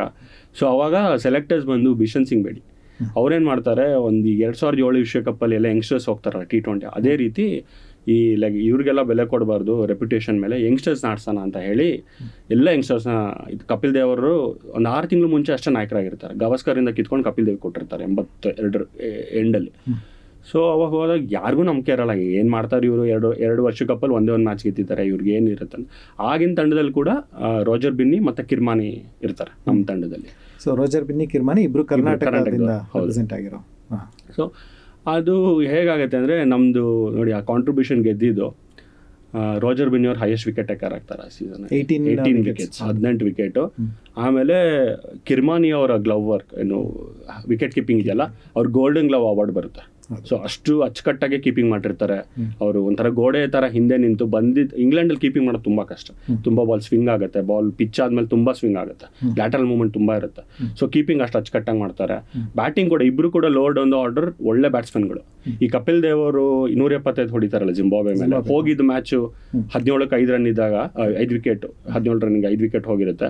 ಆ ಮ್ಯಾಚ್ ಸೋತ್ರೆ ತುಂಬ ಕಷ್ಟ ಇರುತ್ತೆ ಭಾರತ ಕ್ವಾಲಿಫೈ ಆಗೋದು ನೆಕ್ಸ್ಟ್ ರೌಂಡ್ಗೆ. ಆ ಪಂದ್ಯದಲ್ಲಿ ಒಂದು ಮುಖ್ಯವಾದ ಪಾರ್ಟ್ನರ್ಶಿಪ್, ಒಂದು ರೋಜರ್ ಬಿನ್ನಿ ಅವ್ರ ಜೊತೆ, ಒಂದು ಕಿರ್ಮಾನಿ ಅವ್ರ ಜೊತೆ. ಹೆಚ್ಚಿಗೆ ರನ್ನೇ ನೋಡಿಯಲ್ಲ, 15-20 ಹೊಡಿತಾರೆ, ಆದರೆ ತುಂಬ ಹೊತ್ತು ನಿಲ್ತಾರೆ, ಕಪಿಲ್ ದೇವ್ ಅವ್ರ ಜೊತೆ ನಿಲ್ತಾರೆ. ಯಾಕಂದ್ರೆ 5 ವಿಕೆಟ್ ಹೋಗಿರುತ್ತೆ. ಆ ಒಂದು ಕಾಂಟೆಕ್ಸ್ಟ್ ಅಲ್ಲಿ ನೋಡಿದ್ರು ಕೂಡ ನಮ್ಮವರ ಕಾಂಟ್ರಿಬ್ಯೂಷನ್ ಇದೆ. ಆಮೇಲೆ 18 ವಿಕೆಟ್ ತೆಗೆದಿದ್ದಾರೆ ಅಂದ್ರೆ ನೀವೇ ಅರ್ಥ ಮಾಡ್ಕೊಬೋದು. ಕಪಿಲ್ ದೇವ್ ಅಂತ ದಿಗ್ಗಜ ಇರುವಾಗ ರೋಜರ್ ಬಿನ್ನಿ ಅವರು ಅವ್ರಿಗಿಂತ ಹೆಚ್ಚು ವಿಕೆಟ್ ತೆಗಿತಾರೆ ಅಂದ್ರೆ ಅವ್ರು ಯಾವ ರೀತಿ ಬೌಲಿಂಗ್ ಮಾಡಿರ್ಬೋದು ಅನ್ನೋದು ನಮ್ಗೆ ಗೊತ್ತಾಗುತ್ತೆ. ಸೊ ಹಾಗಾದ್ರೆ ನಮ್ಮ ಕನ್ನಡಿಗರ ಕಾಂಟ್ರಿಬ್ಯೂಷನ್ ಒಂದು 83ರ ವಿಶ್ವಕಪ್ಗೆ ತುಂಬಾ ಇದೆ. ಹೌದು, ರೋಜರ್ ಬಿನ್ನಿ ಅವ್ರು ಇಲ್ದಿದ್ರೆ ಗೆಲ್ಲೋದು ತುಂಬಾ ಕಷ್ಟ ಆಗ್ತದೆ. ಲೀಗ್ ಮ್ಯಾಚಸ್ ಅಲ್ಲೆಲ್ಲ ವಿವ್ ರಿಚರ್ಡ್ಸ್ ಅವ್ರಿಗೆ, ಕ್ಲೈವ್ ಲಾರ್ಡ್ ಅಂತವ್ರನ್ನ ಸ್ವಿಂಗ್ ಇಂದ ಕಟ್ ಆಗದಂತ ಬೌಲರ್, ಅವ್ರಿಗೆ ಅಷ್ಟು ಅಂಡರ್ ರೇಟೆಡ್ ಬೌಲರ್. ಈಗಲೂ ಕೂಡ ರೋಜರ್ ಬಿನ್ನಿ ಅಂದ್ರೆ ನೀವು ಶ್ರೀನಾಥ್, ಪ್ರಸಾದ್ ಅವ್ರ ಮಟ್ಟಕ್ಕೆ ಯಾರು ಬೆಲೆ ಕೊಡಲ್ಲ. ಅವ್ರು ಆಲ್ರೌಂಡರ್ ಅಂತ ಅದೊಂದು ಹಣೆಪಟ್ಟಿ ಇದೆ. ಬರೀ ಪ್ಯೂರ್ಲಿ ಆಸ್ ಅ ಬೌಲರ್ ನೋಡಿದ್ರು ಕೂಡ ಅವರು ಒಬ್ಬ ಒಳ್ಳೆ ಬೌಲರ್. ರಣಜಿ ಮಟ್ಟಕ್ಕಂತೂ ದಿಗ್ಗಜ ಬೌಲರೇ. ಭಾರತಕ್ಕೂ ಕೂಡ 6-7 ವರ್ಷ ಆಡಿದ್ದಾರೆ, ತಕ್ಕ ಮಟ್ಟಿಗೆ ಆಡಿದ್ದಾರೆ, ಟೆಸ್ಟ್ ಕ್ರಿಕೆಟ್ ಆಡಿದ್ದಾರೆ. ಅವ್ರು ಸ್ಕಿಲ್ಫುಲ್ ಬೌಲರ್. ಅಂದ್ರೆ ಈ ಜನರೇಷನ್ ಇದ್ದಿದ್ರೆ ಅವರು ಹಾಟ್ ಕೇಕ್ ಆಗಿರ್ತಿದ್ರು IPL ಅಂತ ಹೇಳ್ತೀನಿ. ಯಾಕಂದ್ರೆ ಲೋಡ್ ಒಂದು ಆರ್ಡರ್ ಒಳ್ಳೆ ಹಿಟ್ಟರ್ ಅವರು. ರೆಕಾರ್ಡ್ ಕೂಡ ಇದೆ, ರಣಜಿ ಟ್ರೋಫಿಲ್ ಡಬಲ್ ಸೆಂಚುರಿ ಓಪನಿಂಗ್ ಬಂದು ಚಿಕ್ಕಮಗಳೂರಲ್ಲಿ ಆಡಿದ್ದು. ಅದೊಂದು ರೆಕಾರ್ಡ್ ಇದೆ ಈಗಲೂ ಕೂಡ. ಕರ್ನಾಟಕ ವರ್ಸಸ್ ಕೇರಳ ಅನ್ಕೊಂತೀನಿ 77-78ರಲ್ಲಿ ಚಿಕ್ಕಮಗಳೂರಲ್ಲಿ ಔಟೇ ಆಗಲ್ಲ ಇಬ್ರು, ಸಂಜಯ್ ದೇಸಾಯಿ ಮತ್ತೆ ಇವರು. 470 ರನ್ ಅನ್ಬೀಟನ್ ಪಾರ್ಟ್ನರ್ಶಿಪ್. ಅದು ಈಗಲೂ ರಣಜಿ ದಾಖಲೆ ಅದು ಹಾಗೆ ಇದೆ, ಯಾರು ಅಳಿಸಕ್ಕಾಗಿಲ್ಲ. ಇನ್ನು 40 ವರ್ಷ ಆಗ್ತಾ ಬಂತು. ಸೊ 83 ಒಂದು ದೊಡ್ಡ ಮೈಲಿಗಲ್ಲು ಸೆಟ್ ಆಗುತ್ತೆ. ಅದಾದಮೇಲೆ ಕ್ರಿಕೆಟ್ನಲ್ಲಿ ಇಡೀ ಇಂಡಿಯಾದಲ್ಲೇ ಕ್ರಿಕೆಟ್ನ ಒಂದು ಹೆಚ್ಚಿನ ಜನ ತಿರುಗಿ ನೋಡೋ ಅಂತ ಹಂತಕ್ಕೆ ಹೋಗುತ್ತೆ. ಮುಂದಿನ ವಿಶ್ವಕಪ್ 87. ಆಗ ಒಂದು ಸ್ವಲ್ಪ ನಿರೀಕ್ಷೆ ದೊಡ್ಡ ಮಟ್ಟಕ್ಕೆ ಇರುತ್ತೆ. 83ರ ಪರಿಸ್ಥಿತಿ ಬೇರೆ, 87ರ ಪರಿಸ್ಥಿತಿ ಬೇರೆ. ಆ ಹೊತ್ತಲ್ಲೂ ನಮ್ಮ ಕರ್ನಾಟಕ ಆಟಗಾರರು ರೋಜರ್ ಬಿನ್ನಿ ಅವರು ಒಬ್ರು ಇರ್ತಾರೆ ಅವಾಗ. ಕಿರ್ಮಾನಿ ಕೂಡ ತಂಡದಲ್ಲಿ ಇರೋಲ್ಲ. 87 ಇಲ್ಲಾಂದ್ರೆ ಫೇವ್ರೇಟ್ಸ್ ಭಾರತ ಮತ್ತು ಪಾಕಿಸ್ತಾನ ಹೋಸ್ಟ್ ಬೇರೆ ಮಾಡ್ತಾ ಇದ್ರು. ಮೊದಲ ಸರಿ ಇಂಗ್ಲೆಂಡಿಂದ ಹೊರಗೆ ವಿಶ್ವಕಪ್ ನಡೀತಾ ಇತ್ತು. ಅವ್ರದ್ದು ಹೆಂಗೆ ವೀಟೋ ಪವರ್ ಇತ್ತು ಅಂದರೆ MCC ಇಂಗ್ಲೆಂಡ್ ಅವ್ರದ್ದು ಎಲ್ಲೂ ಆಡ್ಲಿಕ್ಕೆ ಬಿಡ್ತಿರ್ಲಿಲ್ಲ ಅವರು. ಸೊ ಅವಾಗ ರಿಲಯನ್ಸ್ ಅವ್ರು ಸ್ಪಾನ್ಸರ್ ಮಾಡ್ಲಿಕ್ಕೆ ಮುಂದೆ ಬಂದರು. ಧೀರುಭಾಯ್ ಅಂಬಾನಿ ಅವರು ರಿಲಯನ್ಸ್ ಕಪ್ ಅಂತಾನೆ ಹೆಸರಿಟ್ಟರು. ಮೊದಲೆಲ್ಲ ಪ್ರುಡೆನ್ಷಿಯಲ್ ಕಪ್ ಅಂತ 75, 79, 83 ಸೊ ರಿಲಯನ್ಸ್ ಕಪ್ ಅಂತ ಹೆಸರಿಟ್ಟು ಸ್ಪಾನ್ಸರ್ಶಿಪ್ ಬಂತು. ಸೊ ಭಾರತಕ್ಕೆ ವಿಶ್ವಕಪ್ ಬಂತು. ಸೊ ಅವಾಗ ಪಾಕಿಸ್ತಾನ್ ಬೆಸ್ಟ್ ಸೈಡ್ ಇತ್ತು ಕಂಡೀಷನ್ಸ್ ಕನ್ಸಿಡರ್ ಮಾಡಿ. ಇಮ್ರಾನ್ ಖಾನ್ ಅವರು ಕ್ಯಾಪ್ಟನ್. ಇಂಡಿಯಾ ಮತ್ತು ಕಪಿಲ್ ದೇವ್ ಅವರು 85ರಲ್ಲಿ ಕಳ್ಕೊಂಡು ನಾಯಕತ್ವ, ಮತ್ತು 87ರಲ್ಲಿ ಅಷ್ಟೊತ್ತಿಗೆ ಇವರೇ ಆಗಿರ್ತಾರೆ ಗವಾಸ್ಕರಿಂದ. ಅವಾಗ ಎಲ್ಲರಿಗೂ ಎಕ್ಸ್ಪೆಕ್ಟೇಷನ್ ಇರುತ್ತೆ ಇಂಡಿಯಾ ಮತ್ತು ಪಾಕಿಸ್ತಾನ್ ಫೈನಲ್ಸ್ ಆಡ್ತಾರೆ ಅಂತ. ಅದೇ ಥರ ನಡೀತಾ ಇರುತ್ತೆ ಎಲ್ಲ ಲೀಗ್ ಮ್ಯಾಚಸಲ್ಲಿ. ಎರಡೂ ತಂಡಗಳು ಚೆನ್ನಾಗಿ ಆಡ್ತಾರೆ ಎಲ್ಲ. ಸೆಮಿಫೈನಲ್ ಭಾರತ ಮತ್ತು ಇಂಗ್ಲೆಂಡ್, ಆಸ್ಟ್ರೇಲಿಯಾ ಮತ್ತು ಪಾಕಿಸ್ತಾನ್ ಇನ್ನೊಂದು ಸೆಮಿಫೈನಲ್. ಅದೆರಡು ಪಂದ್ಯ ಪಾಕಿಸ್ತಾನ್ ಭಾರತ ಗೆದ್ದಿದ್ದರೆ ಫೈನಲ್ಸು ಕೋಲ್ಕತ್ತಾದಲ್ಲಿ ಆಗ್ತೈತೆ 87ರಲ್ಲಿ. ಆದರೆ ದುರಂತಮಯ ಕೊನೆ ಆಗುತ್ತೆ. ಅಲ್ಲಿ ಅವರು ಸೋಲ್ತಾರೆ. ಪಾಕಿಸ್ತಾನವರು ಆಸ್ಟ್ರೇಲಿಯಾ ಅಂಡರ್ ಡಾಗ್ ಇರುತ್ತೆ, ಎಲ್ಲ ರೀಬಿಲ್ಡ್ ಫೇಸಲ್ಲಿ ಇರ್ತಾರೆ. ಅಲೆನ್ ಮೋಟ್ರ್ ತಂಡ ಅವ್ರು ಸೋಲಿಸ್ಬಿಡ್ತಾರೆ ಪಾಕಿಸ್ತಾನ. ಒಂದು ಹೆವಿ ವೇಟ್ ತಂಡ ಪಾಕಿಸ್ತಾನ, ತುಂಬ ಚೆನ್ನಾಗಿರುತ್ತೆ. ಮಿಯಂದಾದ್, ಇಮ್ರಾನ್ ಖಾನ್, ವಸೀಮ್ ಅಕ್ರಮ್ ಯಂಗ್ಸ್ಟರು, ಈ ಥರ ಒಳ್ಳೆ ತಂಡ, ಅದು ಸ್ಟ್ರಾಂಗೆಸ್ಟ್ ಟೀಮ್ ಇದರಲ್ಲಿ. ಆಮೇಲೆ ಭಾರತ ಕೂಡ ಯಾರು ಎಕ್ಸ್ಪೆಕ್ಟ್ ಮಾಡಿರಲ್ಲ, ಗ್ರಾಹಮ್ ಗುಚ್ಚು ಅವರು, ಆಮೇಲೆ ಒಳ್ಳೆ ತಂಡ ಇರುತ್ತೆ ಇಂಗ್ಲೆಂಡು. ಆದರೆ Bharat favourites consider the conditions. India ಕೂಡ they find a way to lose ಅಂತಾರಲ್ಲ, ಸೋತೋಗ್ತಾರೆ, ಚೇಸ್ ಮಾಡೋಕ್ಕಾಗಿದೆ. ಹತ್ತಿರದಲ್ಲಿ ಒಂದು 40 ರನ್ ಒಳಗೆ ಸೋತಾರೆ, ಅಷ್ಟೇ ಮಾರ್ಜಿನ್ನು. ಅದೊಂದು ದುರಂತಮಯ ವರ್ಲ್ಡ್ ಕಪ್ ಅಂತ, ಯಾಕಂದರೆ ಎಕ್ಸ್ಪೆಕ್ಟೇಷನ್ ತುಂಬ ಇತ್ತು. ಫಸ್ಟ್ ಟೈಮ್ ಫೇವ್ರೇಟ್ಸ್ ಅನ್ನೋ ಟ್ಯಾಗ್ ಇತ್ತಲ್ಲ, ಅದು ತುಂಬ ಪ್ರೆಷರ್ ಇತ್ತು ಅಂತ ಅನಿಸುತ್ತೆ ನನಗೆ. ಗವಾಸ್ಕರ್ ಅವರದು ಒನ್ಲಿ ಸೆಂಚುರಿ, ODI ಸೆಂಚುರಿ ಬಂದಿದ್ದು ಆ ವರ್ಲ್ಡ್ ಕಪ್ಪಲ್ಲೇ, ನ್ಯೂಜಿಲೆಂಡ್ ಮೇಲೆ 77 ಬಾಲ್ಗೆ 100 ರನ್ ಹೊಡಿತಾರೆ ಆಗಿನ ಕಾಲದಲ್ಲಿ. ಸೊ ಅಷ್ಟು ವೇಗವಾಗಿ ಹೊಡೆದಿದ್ದಕ್ಕೆ ಇಂಡಿಯಾದಲ್ಲಿ ಸೆಮಿಫೈನಲ್ ಆಗೋ ಥರ ಅವಕಾಶ ಸಿಗುತ್ತೆ. ಇಲ್ಲಾಂದರೆ ಇನ್ನೊಂದು ಸೆಮಿಫೈನಲ್ ಪಾಕಿಸ್ತಾನಕ್ಕೆ ಹೋಗ್ಬೇಕಿರುತ್ತೆ ಆಡೋದಕ್ಕೆ. ಸೊ ಅದಕ್ಕೋಸ್ಕರ ಗವಾಸ್ಕರ್ ಅವರು ಆ ರೀತಿ ಆಡಿ ಸೆಮಿಫೈನಲ್ ಇಂಡಿಯಾಲಿ ಆಗೋ ಥರ ಮಾಡಬೇಕು ಅಂತ ವಾಂಕಡೆಯಲ್ಲಿ ಮುಂಬೈಯಲ್ಲಿ ಆಡ್ತಾರೆ. ಆ ಪಂದ್ಯ ಸೋಲ್ತಾರೆ. ಸೊ ಆ ವಿಶ್ವಕಪ್ಪಲ್ಲಿ ರೋಜರ್ ಬಿನ್ನಿ ಅವರು ಕೆಲವೊಂದು ಪಂದ್ಯಗಳು ಮಾತ್ರ ಆಡಿಸಿರ್ತಾರೆ.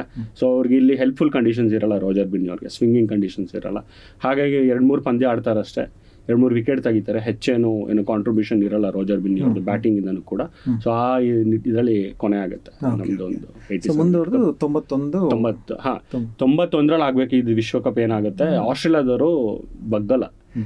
ನಮ್ದು ಹೋಮ್ ಸೀರೀಸ್ ಇದೆ 91, ನಮ್ದು ಅವ್ರ ಸಮ್ಮರ್ ಅಲ್ಲ, ಆಸ್ಟ್ರೇಲಿಯನ್ ಸಮ್ಮರ್.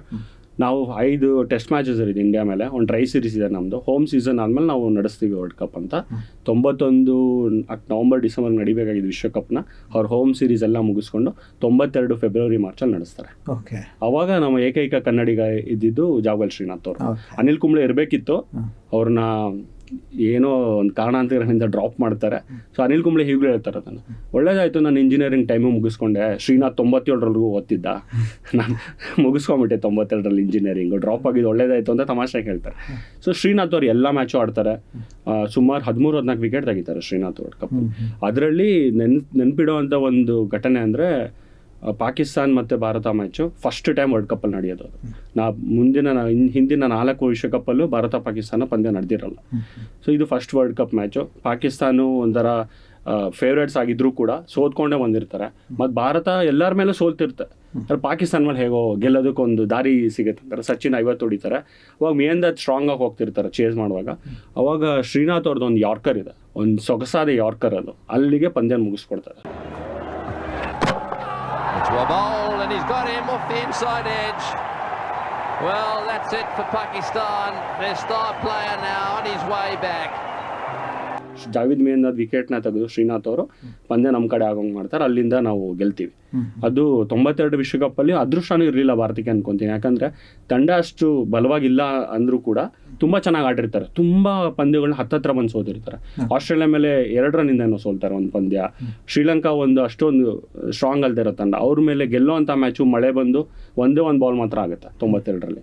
ಸೊ ಹೀಗಾಗಿ 2-3 ಮ್ಯಾಚ್ ಗೆಲ್ಲೋವಂಥ ಮ್ಯಾಚ್, ಜಿಂಬಾಬ್ವೆ ಮೇಲೆ ಒಂದು ಗೆದ್ದಿದ್ದಿದ್ರೆ ಒಂದು 3 ಮ್ಯಾಚು ಸೆಮಿಫೈನಲ್ ಹೋಗ್ಬೋದಿತ್ತು ಭಾರತ. ಅವಾಗಂತ ಸ್ಟ್ರಾಂಗೆಸ್ಟ್ ಟೀಮ್ ಅಂತಾರೆ ಏನೂ ಇರಲಿಲ್ಲ, ಎಲ್ಲರೂ ಲೆವೆಲ್ ಪ್ಲೇಯಿಂಗ್ ಫೀಲ್ಡಲ್ಲಿ ಇದ್ರು. ನ್ಯೂಜಿಲೆಂಡ್ ಒಬ್ರು ತುಂಬ ಚೆನ್ನಾಗಿ ಆಡ್ತಾ ಇದ್ರು. ಸೊ ಆ ರೀತಿ ನಮ್ಮ ಭಾರತದ್ದು ಒಂದು ಇದು ಎಂಡ್ ಆಗುತ್ತೆ 92ರಲ್ಲಿ, ಅಜರುದ್ದೀನ್ ಕ್ಯಾಪ್ಟನ್ ಅವಾಗ. ಸೊ ಅಲ್ಲಿಂದ ಇದೇ ಚೇಂಜ್ ಆಗುತ್ತೆ.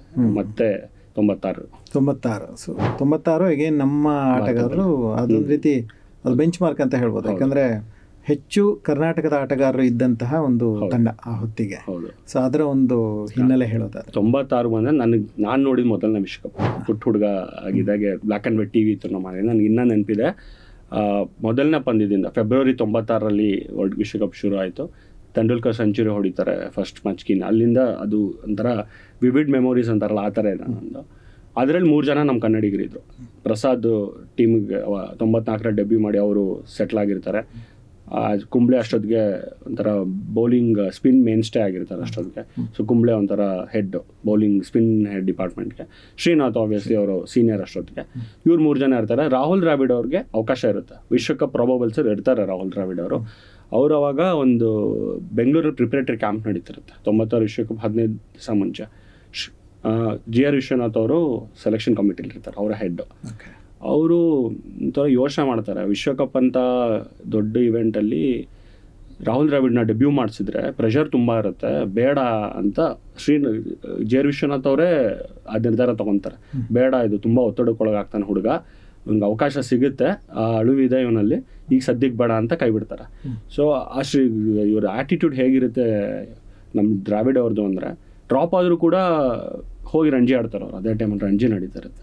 ಸೊ ಆ ರೀತಿ ಅವ್ರು ಮಿಸ್ ಆಗುತ್ತೆ. ಆದರೆ ನಮ್ಮವ್ರು 3 ಜನ ಎಲ್ಲ ಮ್ಯಾಚ್ಗಳನ್ನ ಆಡ್ತಾರೆ. ನಿಮ್ಗೆ ಗೊತ್ತಿರೋ ಹಾಗೆ ಪಾಕಿಸ್ತಾನದ ಮ್ಯಾಚು ಬೆಂಗಳೂರಲ್ಲಿ ನಡೀತು, ಅದೊಂಥರ ಐಕಾನಿಕ್ ಮ್ಯಾಚ್ ಅಂತ ಹೇಳ್ಬೋದು. Here you see him arguing with the bowler or telling him what he's doing. Well, that's the answer. That's the best way you can answer a batsman. Venkatesh Prasad has clean bowled Amir Sohail. Prasad ಮತ್ತು ಅಮೀರ್ ಸೋಹೆಲ್ ಅವ್ರು ನಡೆದಿದ್ದು ಅದೊಂದು ಘಟನೆಗೆ ಮಾತ್ರ ನೆನೆಸ್ಕೊಂತಾರೆ. ಆದರೆ all-round ಒಳ್ಳೆ cricket ಆಡ್ತಾರೆ ನಮ್ಮವ್ರು ಮೂವರು. ಯಾಕಂದರೆ ಇಂಡಿಯಾಸ್ ಬೌಲಿಂಗ್ ಅಟ್ಯಾಕ್ ಅಂದರೆ ಕರ್ನಾಟಕದ ಬೌಲಿಂಗ್ ಅಟ್ಯಾಕ್ 90ರ ದಶಕದಾದ್ಯಂತ ನೀವು ನೋಡಿದ್ರೆ ಒಂದು 70 to 80% of the wickets test ಆಗಲಿ ODI ಆಗಲಿ ನಮ್ಮ ಕನ್ನಡಿಗರೇ ಇವರೇ 3 ಜನನ ತೆಗ್ದಿರೋದು. ಶ್ರೀನಾಥ್ ಪ್ರಸಾದ್, ಕುಂಬ್ಳೆ, ಆಮೇಲೆ ದೊಡ್ಡ ಗಣೇಶ್, ಡೇವಿಡ್ ಜಾನ್ಸನ್, ಜೋಶಿ ಅವರು ಸ್ವಲ್ಪ ಆಡಿದ್ರು. ಸೊ ಈ ರೀತಿ ನಡೀತಾ ಇತ್ತು. ಹಾಗಾಗಿ ನಮ್ಗೆ ಇಂಟ್ರೆಸ್ಟ್ ಕೂಡ ಜಾಸ್ತಿ ಆಯಿತು. ಸೊ ನಮ್ಮವ್ರು ಒಬ್ಬ ಬ್ಯಾಟ್ಸ್ಮನ್ ಇಲ್ಲ ಅನ್ನೋ ಕೊರತೆ ನಿಗ್ಸಿದ್ದು ಕೊನೆಗೆ ರಾಹುಲ್ ದ್ರಾವಿಡ್ ಅವರು 96ರಲ್ಲೇ ವರ್ಲ್ಡ್ ಕಪ್ ಆಗಿದ ತಕ್ಷಣ ಅವರು ಬರ್ತಾರೆ ಇಂಡಿಯನ್ ಟೀಮ್ಗೆ. 96ರಲ್ಲಿ ನೆನ್ಸ್ಕೋಬೇಕು ಅಂದ್ರೆ ಅದು ಶ್ರೀಲಂಕಾದ ಮ್ಯಾಚ್ ಫಾರ್ಫಿಟ್ ಆಯ್ತಲ್ಲ, ಅದು ಗೆಲ್ಲೋ ಅಂತ ಪಂದ್ಯ ಅಂತ ಅನ್ಕೊಂಡಿದ್ರು. ಟಾಸ್ ಗೆದ್ದು ಯಾಕೆ ಬೌಲಿಂಗ್ ತೊಗೊಂಡ್ರು ಅಂತೆಲ್ಲ ಚರ್ಚೆ ಈಗಲೂ ನಡೆಯುತ್ತೆ. ಫಿಕ್ಸ್ ಆಗಿತ್ತ ಅಂತಾನು ಚರ್ಚೆ ನಡೆಯುತ್ತೆ. ಅದು ಪ್ರೇಕ್ಷಕರ ದಾನದಲ್ಲೇ ಆಗುತ್ತೆ. ಈಡನ್ ಗಾರ್ಡನ್ ಮ್ಯಾಚ್ ಫಾರ್ಫಿಟ್ ಆಗುತ್ತೆ. ಅದೊಂಥರ ಒಂದು ಕಪ್ಪು ಚಿಕ್ಕೆ ಅಂತಾನೆ ಈಗಂತದೆಲ್ಲ ನೋಡ್ಲಿಕ್ಕೆ ಸಿಗೋದಿಲ್ಲ. ಆದರೆ ಹುಚ್ಚು ಅಭಿಮಾನವಾಗೆಲ್ಲ ಕೋಲ್ಕತ್ತಾ ನೊಟೋರಿಯಸ್ ಕ್ರೌಡ್, ಅದು ಹಿಸ್ಟಾರಿಕಲಿ 70ರ ದಶಕದಿಂದ ಅದು ಫೇಮಸ್ಸು. ಸೊ ಅದಂಗೆಲ್ಲ ಆದಾಗ ಬೇಜಾರಾಯಿತು ಎಲ್ಲರಿಗೂ. ನಮ್ಗೆ ಚಿಕ್ಕ ಹುಡುಗ ಅವಾಗಿನ ಸ್ಕೂಲ್ ಎಕ್ಸಾಮ್ ಏನೋ ಇತ್ತು, 10 ದಿವಸದಲ್ಲಿ ಎಕ್ಸಾಮ್ ಇತ್ತು. ಆ ನೋವಿದೆಯಲ್ಲ, ಅದು ಮ್ಯಾಚ್ ಕಾಂಬ್ಳಿ ಹತ್ಕೊಂಡು ಹೋಗಿದ್ದು, ಅದೆಲ್ಲ ನಮಗೆ ಬಾಲ್ಯದ ಒಂದು ನೆನಪುಗಳು ಅವೆಲ್ಲ. ಸೊ ಗೆಲ್ಬೇಕಿದ್ದು ಹೋಮ್ ಗ್ರೌಂಡಲ್ಲಿ ಆಡ್ತಾ ಇದ್ವಿ ಇಂಡಿಯಾದಲ್ಲಿ, ಕಂಡೀಷನ್ಸ್ ನಮ್ಗೆ ಅನುಕೂಲವಾಗಿತ್ತು, ಆರು ಗೆಲ್ಲಿಕ್ಕೆ ಆಗ್ಲಿಲ್ವಲ್ಲ ಅನ್ನೋ ನೋವು ಈಗಲೂ ಕೂಡ ಅನ್ಕೊಂತೀನಿ. ಅದು ಬ್ಯಾಟಿಂಗ್ ಆಡಿದ್ರೆ ಏನಾಗ್ತಿತ್ತೋ ಏನೋ ಅನ್ನೋದು ಈಗೂ ಕೂಡ ಚರ್ಚೆ ಇದ್ದೇ ಇದೆ 96ರಲ್ಲಿ. ಇನ್ನೊಂದು 99ರ ವರ್ಲ್ಡ್ ಕಪ್, ಅದು 83ರ ವರ್ಲ್ಡ್ ಕಪ್ ಆದಮೇಲೆ ಇಂಗ್ಲೆಂಡಿಂದ ಹೊರಗಡೆ ಹೋಗಿರುವಂಥ ಮ್ಯಾಚ್ಗಳು ಮತ್ತೆ ವಾಪಸ್ ಮೊದಲನೇ ಬಾರಿಗೆ 99ಕ್ಕೆ ಇಂಗ್ಲೆಂಡಲ್ಲಿ ನಡೆಯುತ್ತೆ. ಆಗ ಮೊದಲನೇ ಸಲ ಕರ್ನಾಟಕದ ಅತಿ ಹೆಚ್ಚು ಆಟಗಾರರು ಒಂದು ತಂಡದಲ್ಲಿ ಇರ್ತಾರೆ. ಅಂದರೆ 4 ಜನ, ನಮ್ಮ 3 ಜನ ಶ್ರೀನಾಥ್ ಕುಂಬ್ಳೆ, ವೆಂಕಟೇಶ್ ಪ್ರಸಾದ್, ಅದ್ರ ಜೊತೆಗೆ ನಮ್ಮ ಬ್ಯಾಟ್ಸ್ಮನ್ ರಾಹುಲ್ ದ್ರಾವಿಡ್. ಸೊ ಅದರ ಒಂದು ಹಿನ್ನೆಲೆ ಹೇಳೋದಾದ್ರೆ 4 ಜನ ಕಡೆದಾಗಿ ಆಯ್ಕೆ ಆಗ್ತಾರೆ, ಅಲ್ಲಿ 6 ಜನ ಇರಬೇಕಿರುತ್ತೆ. ಯಾಕಂದ್ರೆ ಅದ್ರ ಹಿಂದಿನ ಸರಣಿಗಳಲ್ಲಿ ನೋಡಿದ್ರು ಕೂಡ ಜೋಶಿ ಅವರೆಲ್ಲ ಆಡಿರ್ತಾರೆ. ದೊಡ್ಡ ಗಣೇಶ್ 97ರಲ್ಲಿ ಡ್ರಾಪ್ ಆದ ನಂತರ 92, 98, 90ರಲ್ಲಿ ಧೂಳೆ ಎಬ್ಬಿಸ್ಬಿಟ್ಟಿರ್ತಾರೆ ರಣಜಿಯಲ್ಲಿ. ಆ ಒಂದು ಋತುವಲ್ಲೇ 100ಕ್ಕಿಂತ ಹೆಚ್ಚು ವಿಕೆಟ್ ತೆಗೆದು ಪ್ರಾಬಬಲ್ಸಲ್ಲಿ ಇರ್ತಾರೆ. 20 ಪ್ರಾಬಬಲ್ಸ್ಗಳು ಕೂಡ ದೊಡ್ಡ ಗಣೇಶ್ ಇರ್ತಾರೆ. ಇವ್ರು 3 ಜನ ಹೊರತುಪಡಿಸಿದ್ರೆ best fast bowler in the country Dodda Ganesh. ಅವಾಗ ಅಷ್ಟು ವಿಕೆಟ್ ತೆಗೆದಿರ್ತಾರೆ. ಅದು ಪ್ರಜಾವಾಣಿಲಿ ನನಗೆ ಓದಿದ್ದಿನ ನೆನಪಿದೆ. ಕನ್ನಡಿಗರಾಗಿದ್ದೇ ಇವ್ರಿಗೆ ತೊಂದರೆ ಆಯ್ತಾ ಅಂತ. ಯಾಕಂದ್ರೆ 4 ಜನ ಇವ್ರನ್ನ ಮುಟ್ಟಕ್ಕಾಗಲ್ಲ, ಇವರು ಒಂಥರ ಅನ್ಟಚಬಲ್ಸ್. 4 ಜನ ಇವರು ಇರಲೇಬೇಕು ತಂಡದಲ್ಲಿ, ಒಳ್ಳೆ ಪರ್ಫಾರ್ಮೆನ್ಸ್. ಇವರಿಬ್ಬರು ಬದಲು ಏನು ಮಾಡ್ತಾರೆ, ದೇಬಾಶಿಸ್ ಮೊಹಂತಿ ದೊಡ್ಡ ಗಣೇಶ್ ಅವ್ರ ಬದಲು ನಿಖಿಲ್ ಚೋಪ್ರಾನ ಅನಿಲ್ ಕುಂಬ್ಳೆ ಅವ್ರ ಬದಲು ಸ್ಪಿನ್ನರ್ ಅಂತ ಜೋಶಿ ಅವ್ರ ಬದಲು ಮಾಡ್ತಾರೆ. ಸೊ ಅದೊಂಥರ ನುಂಗಲಾರತಿತ್ತು. ಅವರಿಬ್ಬರು ವಾಪಸ್ ಬಂದು ರಂಜಿ ಗೆಲ್ಲಿಸ್ತಾರೆ, ಅದು ಬೇರೆ ವಿಷಯ. ಆ ನೋವನ್ನ ಅರಗಿಸ್ಕೊಳ್ಳೋದು ತುಂಬ ಕಷ್ಟ ಆಗಿರುತ್ತೆ ಅವರಿಬ್ರು. ಯಾಕಂದರೆ ಅವರು ಎಲ್ಲ ಪ್ರಾಸ್ಪೆಕ್ಟ್ಸಲ್ಲಿ ನೋಡಿದ್ರೆ ಅವ್ರು ಇರಬೇಕಿತ್ತು. ಮುಂಬೈಯವರೆಲ್ಲ 6-7 ಜನ ಎಲ್ಲ ಇದ್ದಾರೆ ಮುಂಚೆ ವಿಶ್ವಕಪ್ ತಂಡದಲ್ಲಿ. ಅವಾಗ ಯಾರೂ ಏನು ಇದು ಮಾಡಲಿಲ್ಲ. ಕನ್ನಡಿಗರು 6 ಜನ ಆಗ್ತಾರಂತ ಇಬ್ರು ಸುಮ್ಮನೆ ಕೂರಿಸೋದಿದೆಯಲ್ಲ, ಅದೆಲ್ಲರಿಗೂ ಬೇಜಾರಾಯಿತು. ಆಮೇಲೆ ಇನ್ನೊಂದು ವಿಷಯ ಏನು ಅಂತಂದರೆ, ರಾಹುಲ್ ದ್ರಾವಿಡ್ ಅವರು ವರ್ಲ್ಡ್ ಕಪ್ ಆಡ್ತಾರ, ಒನ್ ಡೇ ಟೀಮಲ್ಲಿ ಇರ್ತಾರೆ ಅನ್ನೋದೇ ಒಂದು ನಂಬಿಕೆ ಇರಲ್ಲ. 98 ಡಿಸೆಂಬರಲ್ಲಿ ನ್ಯೂಜಿಲೆಂಡ್ಗೆ ಹೋಗ್ತಾರೆ. ಅವಾಗ ರಾಹುಲ್ ದ್ರಾವಿಡ್ ಅವರು ಒನ್ ಡೇಲಿ ತುಂಬ ಮೆತ್ತಗೆ ಆಡ್ತಾರೆ, ಸ್ಟ್ರೈಕ್ ರೇಟ್ ಇಲ್ಲ, 60 ಸ್ಟ್ರೈಕ್ ರೇಟಲ್ಲಿ ಆಡ್ತಾರೆ, it's not up to the mark ಅನ್ನೋ ಕೂಗಿರುತ್ತೆ. ಅವರು ಅದೇ ರೀತಿ ಪ್ರೆಷರ್ಗಳಿಗಾಗಿ ಎಷ್ಟೊಂದು ಇನ್ನಿಂಗ್ಸ್ ಆ ಥರ ಆಡಿರ್ತಾರೆ ಕೂಡ. ಆದರೆ ಅವ್ರ ಎಬಿಲಿಟಿ ಗೊತ್ತಿರುತ್ತೆ ಎಲ್ಲರಿಗೂ. ಸೊ ಮೊನ್ನೆ ಒಂದು ಬುಕ್ ಓದ್ತಿದ್ದೆ, ಅದರಲ್ಲಿ ರತ್ನಾಕರ್ ಶೆಟ್ಟಿ ಅಂತ BCCI ಅವರ ಟ್ರೆಷರ್ ಆಗಿರ್ತಾರೆ. ಅವರು ಒಂದು ಹೇಳಿದ್ದಾರೆ, ಅನಿಲ್ ಕುಂಬ್ಳೆ ಅವರು 97ರಲ್ಲಿ ವೈಸ್ ಕ್ಯಾಪ್ಟನ್ ಆಗಿದ್ದಾಗ ಇವರು ರಾಹುಲ್ ದ್ರಾವಿಡ್ ಅವ್ರನ್ನ ಒನ್ ಡೇಲಿ ಕೂರಿಸ್ಬೇಕು ಅಂತ ಚರ್ಚೆ ನಡೀತಿರುತ್ತಂತ. ಸಚಿನ್ ಕ್ಯಾಪ್ಟನ್ ಅವಾಗ ಕುಂಬ್ಳೆ ಹೆದ್ದೆ ಹೇಳ್ತಾರಂತ, ಇಲ್ಲ ಅವ್ನ ಎಬಿಲಿಟಿ ಇದೆ, ಅವಕಾಶ ಕೊಡಿ, ಒನ್ ಡೇ ಕೂಡ ಆಡ್ತಾನೆ ಅಂತ. ಸೊ ಅದೊಂದು ಎಲ್ಲರಿಗೂ ಗೊತ್ತಿರೋ ರಾಹುಲ್ ದ್ರಾವಿಡ್ ಎಬಿಲಿಟಿ. ಈ KL ರಾಹುಲ್ ಬಗ್ಗೆ ಮಾತಾಡ್ತಾರಲ್ಲ ಅದೇ ರೀತಿ. ಸೊ ಏನಾಗುತ್ತೆ, ಆ್ಯಕ್ಚುಲಿ ODI ಟೀಮಲ್ಲಿ ಇರಲ್ಲ ಆ ಸರಣಿಗೆ ಅವರು. ಸೊ ಟೆಸ್ಟಲ್ಲಿ ಏನು ಮಾಡ್ತಾರೆ, 190, 104 ಒಂದೇ ಮ್ಯಾಚಲ್ಲಿ ನೋಡಿತಾರೆ. ವೆಲ್ಲಿಂಗ್ಟನ್ ಹ್ಯಾಮಿಲ್ಟನ್ ಅನ್ಕೊತೀನಿ ಅಲ್ಲ ಆ ಮ್ಯಾಚ್. ಅವಾಗ ಅಜಾರ್ ಏನು ಮಾಡ್ತಾರೆ, ಇಲ್ಲ ಅವನು ವಾಪಸ್ ಕಳಿಸಲ್ಲ, ಒನ್ ಡೇ ಸೀರೀಸು ಆಡಲಿ ಇವನು ನ್ಯೂಜಿಲೆಂಡ್ ಮೇಲೆ ಅಲ್ಲೇ ವಿಶ್ವಕಪ್ಗಿಂತ ಮುಂಚೆ. ಸೊ ಮೊದಲನೇ ODI ಕಂಬ್ಯಾಕ್ ಅವ್ರದ್ದು 98ರಲ್ಲಿ ಕೊನೆಯಲ್ಲಿ ಒಂದು ಮ್ಯಾಚ್ ಆಡಿರ್ತಾರೆ ಅಷ್ಟೇ. ಆಡಿದ 40 ಮ್ಯಾಚಲ್ಲಿ 13 ಮ್ಯಾಚ್ ಅಷ್ಟೇ ಆಡಿರ್ತಾರೆ 98ರಲ್ಲಿ ಒನ್ ಡೇ ಅವರು. ಸೊ ಅಷ್ಟು ಒಂಥರ ಹೊರಗಿರ್ತಾರೆ ತಂಡದಿಂದ, ಸ್ಕೀಮ್ ಆಫ್ ಥಿಂಗ್ಸಲ್ಲೇ ಇರಲ್ಲ. ಸೊ ಮೊದಲನೇ ಪಂದ್ಯ ಕಂಬ್ಯಾಕ್ ODI ಕ್ರಿಕೆಟ್ 104 ಹೊಡಿತಾರೆ ಟೋಪೋ ಅಂತ ಒಂದು ಊರಲ್ಲಿ. ಅಲ್ಲಿಂದ ಅವ್ರು ಹಿಂತಿರುಗಿ ನೋಡೋದಿಲ್ಲ. ಆ ವರ್ಷ 1600 ರನ್ ODI ಕ್ರಿಕೆಟಲ್ಲಿ ಹೊಡಿತಾರೆ, 6 ಸೆಂಚುರಿ ಹೊಡಿತಾರೆ. ಸೊ ವರ್ಲ್ಡ್ ಕಪ್ಪಲ್ಲಿ ಕೂಡ ಕರ್ಕೊಂಡು ಹೋಗ್ತಾರೆ. ನಂಬರ್ 3 ಹಿ ಮೇಡ್ ಇಟ್ ಸೋನ್. ಅಂದರೆ ಕಂಡೀಷನ್ಸ್ ತುಂಬ ಕಷ್ಟ ಇರುತ್ತೆ ಇಂಗ್ಲೆಂಡಲ್ಲಿ. ಅರ್ಲಿ ಮೇಲ್ ಶುರು ಆಗುತ್ತೆ ಅದು. ಬಾಲ್ ತುಂಬ ಸ್ವಿಂಗ್ ಸೀಮ್ ಆಗ್ತಿರುತ್ತೆ. ನಂಬರ್ 3ಗೆ ಬಂದು 460 ರನ್ ಹೊಡಿತಾರೆ, 2 ಸೆಂಚುರಿ ವರ್ಲ್ಡ್ ಕಪ್ಪಲ್ಲಿ. ಅದರಲ್ಲಿ ಶ್ರೀಲಂಕಾ ಮೇಲೆ 140 ಚಿಲ್ಲರೆ ಹೊಡ್ತಿರ್ತಾರೆ. ಸೊ ಅದೇನಾಗುತ್ತೆ ಅಂದರೆ ವರ್ಲ್ಡ್ ಕಪ್ ತುಂಬ ಚೆನ್ನಾಗಿರುತ್ತೆ ನಮ್ಮ ತಂಡ. ಕಂಡೀಷನ್ಸ್ ನೋಡ್ಕೊಂಡ್ರೆ ಸಚಿನ್ ಕೂಡ ತಂದೆಯವ್ರನ್ನ ಕಳ್ಕೊಂಡು ಹೋಗಿ ವಾಪಸ್ ಬರ್ತಾರೆ. ಚೆನ್ನಾಗೂ ಪರ್ಫಾರ್ಮ್ ಹೌದು, ಆ ಇಂಗ್ಲೆಂಡ್ ಕಂಡೀಷನ್ಸ್ಗೆ ಹೇಳಿ ಮಾಡಿಸಂಗಿರುತ್ತೆ ನಮ್ಮ bowling attack. Srinath fast bowler, swing bowler Prasad, Mohanty ಕೂಡ ಸ್ವಿಂಗ್ ಮಾಡ್ತಿರ್ತಾರೆ. So Kumble ever reliable bowler. So ಹಂಗಿರುವಾಗ ಬ್ಯಾಟಿಂಗ್ ಕೂಡ ಚೆನ್ನಾಗೇ ಇರುತ್ತೆ. ಹಿಂಗಿದ್ದಾಗ ಏನಾಗುತ್ತೆ, ಜಿಂಬಾಬ್ವೆ ಮೇಲೆ ಒಂದು ಪಂದ್ಯ, ಗೆಲ್ಲೋ ಪಂದ್ಯನ 2ರಿಂದ ಸೋತ್ಬಿಡ್ತಾರೆ. ಅದು ತುಂಬ ಮುಳುವಾಗುತ್ತೆ ನಮಗೆ. ಅದು ಪಾಯಿಂಟ್ಸ್ ಕ್ಯಾರಿ ಆಗಲ್ಲ ಸೂಪರ್ 6ಗೆ. ಸೊ ನಾವು ಸೂಪರ್ 6ಅಲ್ಲಿ 3 ಪಂದ್ಯ ಹೋಗ್ಬೇಕಾದ ಒಂದು ಅನಿವಾರ್ಯತೆ ಬಂದ್ಬಿಡುತ್ತೆ. ಆಸ್ಟ್ರೇಲಿಯಾ ಮೇಲೆ ಸೋತಿದ ತಕ್ಷಣ ನಮ್ಮದು ಇದು ಮ್ಯಾಥಮೆಟಿಕಲಿ ಔಟ್ ಆಗಿ ಹೋಗ್ಬಿಡ್ತೀವಿ ನಾವು. ಇನ್ನು ಪಾಕಿಸ್ತಾನ ಮೇಲೆ ಗೆದ್ದಿದ್ದು ಒಂದು ಔಪಚಾರಿಕ ಪಂದ್ಯ ಥರನೇ ಇರುತ್ತೆ. ಆದರೆ ಪಾಕಿಸ್ತಾನ ಮೇಲಲ್ವಾ ಆ ಪಂದ್ಯ. ಇನ್ನೊಂದು ವಿಶೇಷತೆ ಏನಂದರೆ ದ್ರಾವಿಡ್ ಅವರು 50 ಹೊಡಿತಾರೆ. ಆಮೇಲೆ ಅದರಲ್ಲಿ ಪಾಕಿಸ್ತಾನ 10 ವಿಕೆಟ್ ಕೂಡ ನಮ್ಮವರ ತೆಗೆದಿರ್ತಾರೆ. ಪ್ರಸಾದ್ 5 ವಿಕೆಟು, ಶ್ರೀನಾಥ್ ಅವ್ರು 3 ವಿಕೆಟು, ಮತ್ತು ಕುಂಬ್ಳೆ ಅವರು 2 wicket, 10 wicket. So Karnataka bowlers ಪಾಕಿಸ್ತಾನನ ಸೋಲಿಸ್ತಾರೆ. ಆ ರೀತಿ ಒಂದು ನಮ್ದು ಏನೋ ಅಂತಾರೆ, ಒಂದು ಡಾಮಿನೇಷನ್ ಆ ರೀತಿ ಇರುತ್ತೆ 99ರಲ್ಲಿ. ಅದೇ ಒಂದು ಪಂದ್ಯ ಆ ಕಡೆ ಈ ಕಡೆ ಅದು ಗೆದ್ದಿದ್ದರೆ ನಾವು ಸೆಮಿಫೈನಲ್ ಖಂಡಿತ ಹೋಗ್ತಾ ಇದ್ವಿ. ಜಿಂಬಾಬ್ವೆ ಮೇಲೆ 2 ಪಾಯಿಂಟ್ ಕಳ್ಕೊಂಡಿದ್ದು ತುಂಬ ಹೊಡ್ತಾ ಬಿತ್ತು. ಅಲ್ಲಿಂದ ಇದೇ ಬದಲಾಗ್ಬಿಡುತ್ತೆ. ಅಜರ್ ಟೀಮಿಂದ ಹೊರಗೆ ಹೋಗ್ತಾರೆ, ಇಲ್ಲ ಬದಲಾಗುತ್ತೆ. ಆಮೇಲೆ ಮ್ಯಾಚ್ ಫಿಕ್ಸಿಂಗ್ ಅದು ಇದು ಕತೆ ಆಗಿ. ಸೊ 99 ವಿಶ್ವಕಪ್ ಗೆಲ್ಲಬೇಕಿದ್ದ ವಿಶ್ವಕಪ್ ಅಂತ ನನಗೆ ಈಗಲೂ ಕೂಡ ಅನಿಸುತ್ತೆ. 96 ಬಿಟ್ಟರೆ 99ರಲ್ಲೂ ಒಳ್ಳೆ ಅವಕಾಶ ಇತ್ತು ಭಾರತ. ಯಾಕಂದರೆ ಆಲ್ರೌಂಡ್ ಟೀಮ್ ಇತ್ತು 99ರಲ್ಲಿ. ಸೊ ಇದನ್ನೆಲ್ಲ ನೋಡಿದಾಗ ಸುಮಾರು 75ರಿಂದ 99ರವರೆಗೆ ಇಂಡಿಯನ್ ವಿಶ್ವಕಪ್ ಸ್ಕ್ವಾಡಲ್ಲಿ ಒಂದು ರೀತಿ ಬೌಲಿಂಗ್ನ ದೊಡ್ಡ ಶಕ್ತಿ ಅಂದರೆ ಕರ್ನಾಟಕದ ಆಟಗಾರರು. 90ರ ದಶಕದ ನಮ್ಮದೇ. 90ರ ದಶಕ ದೊಡ್ಡದು. ಅದರಲ್ಲೂ ಅದ್ರ ಹಿಂದೆ ಹೋದರೆ ನಮಗೆ ರೋಜರ್ ಬಿನ್ನಿ ಥರ ಒಂದು ರೀತಿ ಬೌಲಿಂಗ್ ಸ್ಕ್ವಾಡ್ ಅಲ್ಲಿ ನಮ್ಮವ್ರು ಇದ್ದಿದ್ರಿಂದ ಒಂದು ಆಧಾರ ಸ್ತಂಭ ಥರ ಇದ್ರು ಅವರು. ಸೊ ಆಮೇಲೆ ವಾಪಸ್ 2003ರ ಒಂದು ನೆನಪುಗಳು ನಿಮಗೆ? ಹೌದು, 2003 ಸೌತ್ ಆಫ್ರಿಕಾದಲ್ಲಿ ನಡೆದಿದ್ದು. ಗಂಗೂಲಿ ಕ್ಯಾಪ್ಟನ್ ಅವಾಗ, ರಾಹುಲ್ ದ್ರಾವಿಡ್ ವೈಸ್ ಕ್ಯಾಪ್ಟನ್. ಅಷ್ಟೊತ್ತಿಗೆ ಶ್ರೀನಾಥ್ ಅವರು 2002ರಲ್ಲಿ ರಿಟೈರ್ ಆಗಿರ್ತಾರೆ. ಅವ್ರನ್ನ ವಾಪಸ್ ಕರ್ಕೊಂಡ್ಬಂದು ಬೇಕೇ ಬೇಕು ಶ್ರೀನಾಥ್ ಅಂತ ಗಂಗೂಲಿ ಗಲಾಟೆ ಮಾಡಿ ಅವ್ರಿಗೆ ವಿಶ್ವಕಪ್ ಆಡೋಕೆ ಆಸೆ ಇರುತ್ತೆ. ಅವರು ಟೆಸ್ಟ್ ಕ್ರಿಕೆಟಿಂದ ನಿವೃತ್ತಿ ತೊಗೊತಾರೆ. ಇವ್ರು 2 ಫಾರ್ಮ್ಯಾಟಿಂದ ಡ್ರಾಪ್ ಮಾಡಿಬಿಡ್ತಾರೆ ಅವಾಗ. ODIನೂ ಬೇಡ ಅಂತ. ಆಮೇಲೆ ಇವ್ರು ಮನವೊಲಿಸಿ ಶ್ರೀನಾಥ್ ಕರ್ಕೊಂಬರ್ತಾರೆ. ಶ್ರೀನಾಥ್ ಒಳ್ಳೆ ಫಾರ್ಮಲ್ಲಿ ಇರ್ತಾರೆ ಆ ವರ್ಲ್ಡ್ ಕಪ್ಪಲ್ಲೂ ಕೂಡ. ಅದಕ್ಕಿಂತ ಮುಂಚೆನೂ ಕೂಡ ತುಂಬ ಚೆನ್ನಾಗಿ ಬೌಲಿಂಗ್ ಮಾಡಿರ್ತಾರೆ. ಅದು ಫೈನಲ್ಸಲ್ಲಿ ಸೋಲ್ತೀವಿ ನಾವು. ಅದರಲ್ಲಿ ಕೂಡ 3 ಇರ್ತಾರೆ ನಮ್ಮವರು. ಪ್ರಸಾದ್ ಇರಲ್ಲ ಅಷ್ಟೊತ್ತಿಗೆ, ಕುಂಬ್ಳೆ, ಶ್ರೀನಾಥ್ ಮತ್ತು ದ್ರಾವಿಡ್ ವಿಕೆಟ್ ಕೀಪರ್ ಕೂಡ ಆಗಿರ್ತಾರೆ ವೈಸ್ ಕ್ಯಾಪ್ಟನ್ ಆಗಿ. ಒಂದು ಹೊಣೆಗಾರಿಕೆ ಅವ್ರು ತೊಗೊತಾರೆ. ಬ್ಯಾಟಿಂಗ್ ಒಬ್ಬರು ಎಕ್ಸ್ಟ್ರಾ ಆಡಬೇಕು ಅನ್ನೋರ ಸಲುವಾಗಿ ಅವ್ರು ತಂಡಕ್ಕೋಸ್ಕರ ಕೀಪಿಂಗ್ ಮಾಡ್ತಾರೆ. ಸ್ಪೆಷಲಿಸ್ಟ್ ಕೀಪರ್ ಆಗದೇ ಇದ್ರು ಕೂಡ ತಂಡಕ್ಕೋಸ್ಕರ ಮಾಡ್ತಾರೆ. ಬ್ಯಾಟಿಂಗ್ ಕೂಡ ಅವ್ರದ್ದೇನು ಕಳೆಗುಂದಲ್ಲ, ರನ್ ಕೂಡ ಹೊಡಿತಾರೆ. ಕುಂಬ್ಳೆ ಅವ್ರಿಗೊಂದು ರೀತಿ ಅನ್ಯಾಯನ ಆಯಿತು ಅಂತ ಹೇಳಲಿಕ್ಕೆ ಇಷ್ಟಪಡ್ತೀನಿ 2003ರಲ್ಲಿ. ಗಂಗೂಲಿ ಅವ್ರಿಗೆ ನೆಚ್ಚಿನ ಬೌಲರ್ ಸ್ಪಿನ್ನರ್, ಒಬ್ಬೇ ಸ್ಪಿನ್ನರ್ನ ಮಾತ್ರ ಆಡ್ಸೋಕ್ಕೆ ಅವಕಾಶ ಸೌತ್ ಆಫ್ರಿಕಾದಲ್ಲಿ. ಬೌನ್ಸಿ ಪಿಚಸ್ಸು, ಓನ್ಲಿ 1 ಸ್ಪಿನ್ನರ್ ಆಡಬೇಕು ಅಂತ. ಅವರು ಹರ್ಭಜನ್ನ ಆಡಿಸ್ಕೋತಾ ಬರ್ತಾರೆ. ಇಡೀ 11 ಪಂದ್ಯದಲ್ಲಿ ಕುಂಬ್ಳೆ ಅವ್ರಿಗೆ 3 ಪಂದ್ಯ ಆಡೋ ಅವಕಾಶ ಸಿಗೋದು. 3 ಪಂದ್ಯದಲ್ಲಿ 5 ವಿಕೆಟ್ ತೆಗೆದಿರ್ತಾರೆ ಅವರು. ಆದರೆ ಅವ್ರಿಗೆ ನೆಚ್ಚಿನ ಬೌಲರ್ ಹರ್ಭಜನ್ ಸಿಂಗ್ ಆಗಿರೋದ್ರಿಂದ ಫೈನಲ್ಸ್ ಕೂಡ ಆಡಿಸೋದಿಲ್ಲ. ಸೊ ಅದು ಶ್ರೀನಾಥ್ ಅವರು ಪ್ರತಿ ಪಂದ್ಯದಲ್ಲಿ ವಿಕೆಟ್ ತಕ್ಕೊತಾ ಬರ್ತಾರೆ. ರಾಹುಲ್ ದ್ರಾವಿಡ್ ಅವರು ತುಂಬ ಚೆನ್ನಾಗಿ ಪರ್ಫಾರ್ಮ್ ಮಾಡ್ತಾರೆ. ನಿಮ್ಗೆ ಗೊತ್ತಿರೋ ಹಾಗೆ ಫೈನಲ್ ಮತ್ತೆ 360 ಹೊಡಿತಾರೆ ಆಸ್ಟ್ರೇಲಿಯಾ. ಚೇಸ್ ಮಾಡ್ಲಿಕ್ಕೆ ಆಗೋದಿಲ್ಲ. ಅದರಲ್ಲೂ ಏನು ಸಂತೋಷದ ವಿಚಾರ ಅಂತ ಏನು ಅಂತಂದರೆ, ಶ್ರೀನಾಥ್ ಅವರು ಒಂದು ಲಾಸ್ಟ್ ಲೆಗ್ ಆಫ್ ದ ಕರಿಯರಲ್ಲಿ ಎಷ್ಟು ಚೆನ್ನಾಗಿ ಬೌಲಿಂಗ್ ಮಾಡ್ತಾಯಿತ್ತು ಅಂದರೆ ಹೊಗಳ್ತಾರೆ. ಅಂದರೆ ಈಗಲೂ ಕೂಡ ಆ ಏಜಲ್ಲಿ ಅವರು 33-34 ವರ್ಷ ಆವಾಗ ಯಂಗ್ಸ್ಟರ್ಸ್ಗಿಂತ ಹೆಚ್ಚು ವೇಗದಲ್ಲಿ ಮಾಡ್ತಾಯಿದ್ರು. ಈಗಲೂ ಕೂಡ ಯೂಟ್ಯೂಬಲ್ಲಿ ವೀಡಿಯೋಸ್ ಇದನ್ನು ನೋಡ್ಬೋದು ನೀವು. 140 ಕನ್ಸಿಸ್ಟೆಂಟಾಗಿ ಸ್ಪೀಡ್ ಹಾಕ್ತಾಯಿದ್ರು. ಆಶೀಶ್ ನೇಹ್ರಾ ಇವರೆಲ್ಲ ಯುವಕರು ಅವಾಗೆಲ್ಲ 22-23 ವರ್ಷಗಳು. ಅವ್ರಿಗಿಂತ ಹೆಚ್ಚು ವೇಗವಾಗಿ ಇವ್ರು ಮಾಡ್ತಾಯಿದ್ರು. ಅಂದರೆ ಅವರು ಉತ್ತುಂಗದಲ್ಲಿರುವ ಯಾವ ರೀತಿ ಮಾಡಿದ್ರು ಅನ್ನೋ ಥರ ತುಂಬ ಚರ್ಚೆಗಳು ನಡೆಯುತ್ತೆ ಅವಾಗ. ಶ್ರೀನಾಥ್ ಅವ್ರಿಗೋಸ್ಕರ ಆ ವಿಶ್ವಕಪ್ ತುಂಬ ನೆನೆಸ್ಕೊತೀನಿ ನಾನು. ಅವ್ರ ಸ್ಪೆಲ್ ನೋಡೋದಕ್ಕೆ ತುಂಬ ಖುಷಿಯಾಗಿದೆ. ಅದು 83ರಲ್ಲಿ ವರ್ಲ್ಡ್ ಕಪ್ ಬಂದಿದ್ದು 20 ವರ್ಷಗಳಾಗಿದೆ. 2003ರಲ್ಲಿ ಗ್ಯಾರಂಟಿ ಗೆಲ್ತಾರೆ ಅನ್ನೋ ಥರದಲ್ಲಿತ್ತು. ಟೀಮು ಅಷ್ಟೇ ಗಟ್ಟಿಯಾಗಿತ್ತು. ಮತ್ತು ಗಂಗೂಲಿ ಅವ್ರದ್ದೊಂದರ ಕ್ಯಾಪ್ಟನ್ಸಿ ತುಂಬ ಹೊಸತನ ಇತ್ತು ಅದರಲ್ಲಿ. ಬಟ್ ಅದು ನಮ್ಮ ಅಗೇನ್ ಬ್ಯಾಡ್ ಲಕ್ ಎಲ್ಲ ಇದಾಗಿ. ನಾನು ಇನ್ನೊಂದು ರೀತಿ ನೋಡ್ಲಿಕ್ಕೆ ಇಷ್ಟಪಡ್ತೀನಿ ರತೀಶ್. ಏನಂದರೆ ಆಗಲೂ ಕೂಡ ನನಗೆ ಕ್ರಿಕೆಟ್ ಒಂದು ತಕ್ಕ ಮಟ್ಟಿಗೆ ಅರ್ಥ ಆಗ್ತಿತ್ತು. ಐ ವಾಸ್ ನೋ ಮೋರ್ ನೋವಿಸ್ ಆ ಟೈಮಲ್ಲಿ. ನನಗೆ ಗೊತ್ತಿತ್ತು ಆ ಆಸ್ಟ್ರೇಲಿಯನ್ ತಂಡನ ಸೋಲಿಸ್ಬೇಕು ಅಂದರೆ ಇಟ್ ವಾಸ್ ನೆಕ್ಸ್ಟ್ ಇಂಪಾಸಿಬಲ್. ನಿಜ ಹೇಳಬೇಕು ಅಂದರೆ ಕ್ರಿಕೆಟಿಂಗ್ ಕಾಂಟೆಕ್ಸ್ಟಲ್ಲಿ ಹೇಳಿದ್ರೆ, ಶೇನ್ ವಾರ್ನ್ ಅಂತ ಒಬ್ಬ ದಿಗ್ಗಜ ಬೌಲರ್ನ ಕಳ್ಕೊಂಡ್ರು ಕೂಡ ವಿಶ್ವಕಪ್ ಮುಂಚೆ ಡ್ರಗ್ ಸ್ಕ್ಯಾಂಡಲ್ ಏನೋ ಆಗಿ ಅವ್ರು ಒಂದು ಪಂದ್ಯನೂ ಸೋಲಲ್ಲ ವರ್ಲ್ಡ್ ಕಪ್ಪಲ್ಲಿ. ಬ್ರ್ಯಾಡ್ ಹಾಕ್ ಬಂದು ಆ ಕೆಲಸ ಅವ್ರು ಮಾಡ್ತಾರೆ. ಚಾಂಪಿಯನ್ ಟೀಮ್ ಅದು. Ponting, Hayden, Gilchrist, ಬೌಲಿಂಗಲ್ಲಿ ಮೆಗ್ರಾ, Gillespie, Brett Lee ಇಂಥ ತಂಡ. ಸೊ ನನಗೆ ಆಗಲೂ ಕೂಡ ನನಗೇನು ಅನಿಸ್ತಿತ್ತು ಅಂದರೆ ಇಂಡಿಯಾ ಗೆಲ್ಲಬೇಕು ಅಂದ್ರೆ ಆ ವರ್ಲ್ಡ್ ಕಪ್ ಫೈನಲ್ ಒಂದು ಮ್ಯಾಚ್ ಗೆದ್ರೆ ಆಯಿತು, ಚಾಂಪಿಯನ್. ನೀವು ಆಮೇಲೆ ಕನ್ಸಿಸ್ಟೆಂಟಾಗಿ ಆಡ್ತಿರೋ ಬಿಡೋದು ಅದು ಬೇರೆ ವಿಷಯ.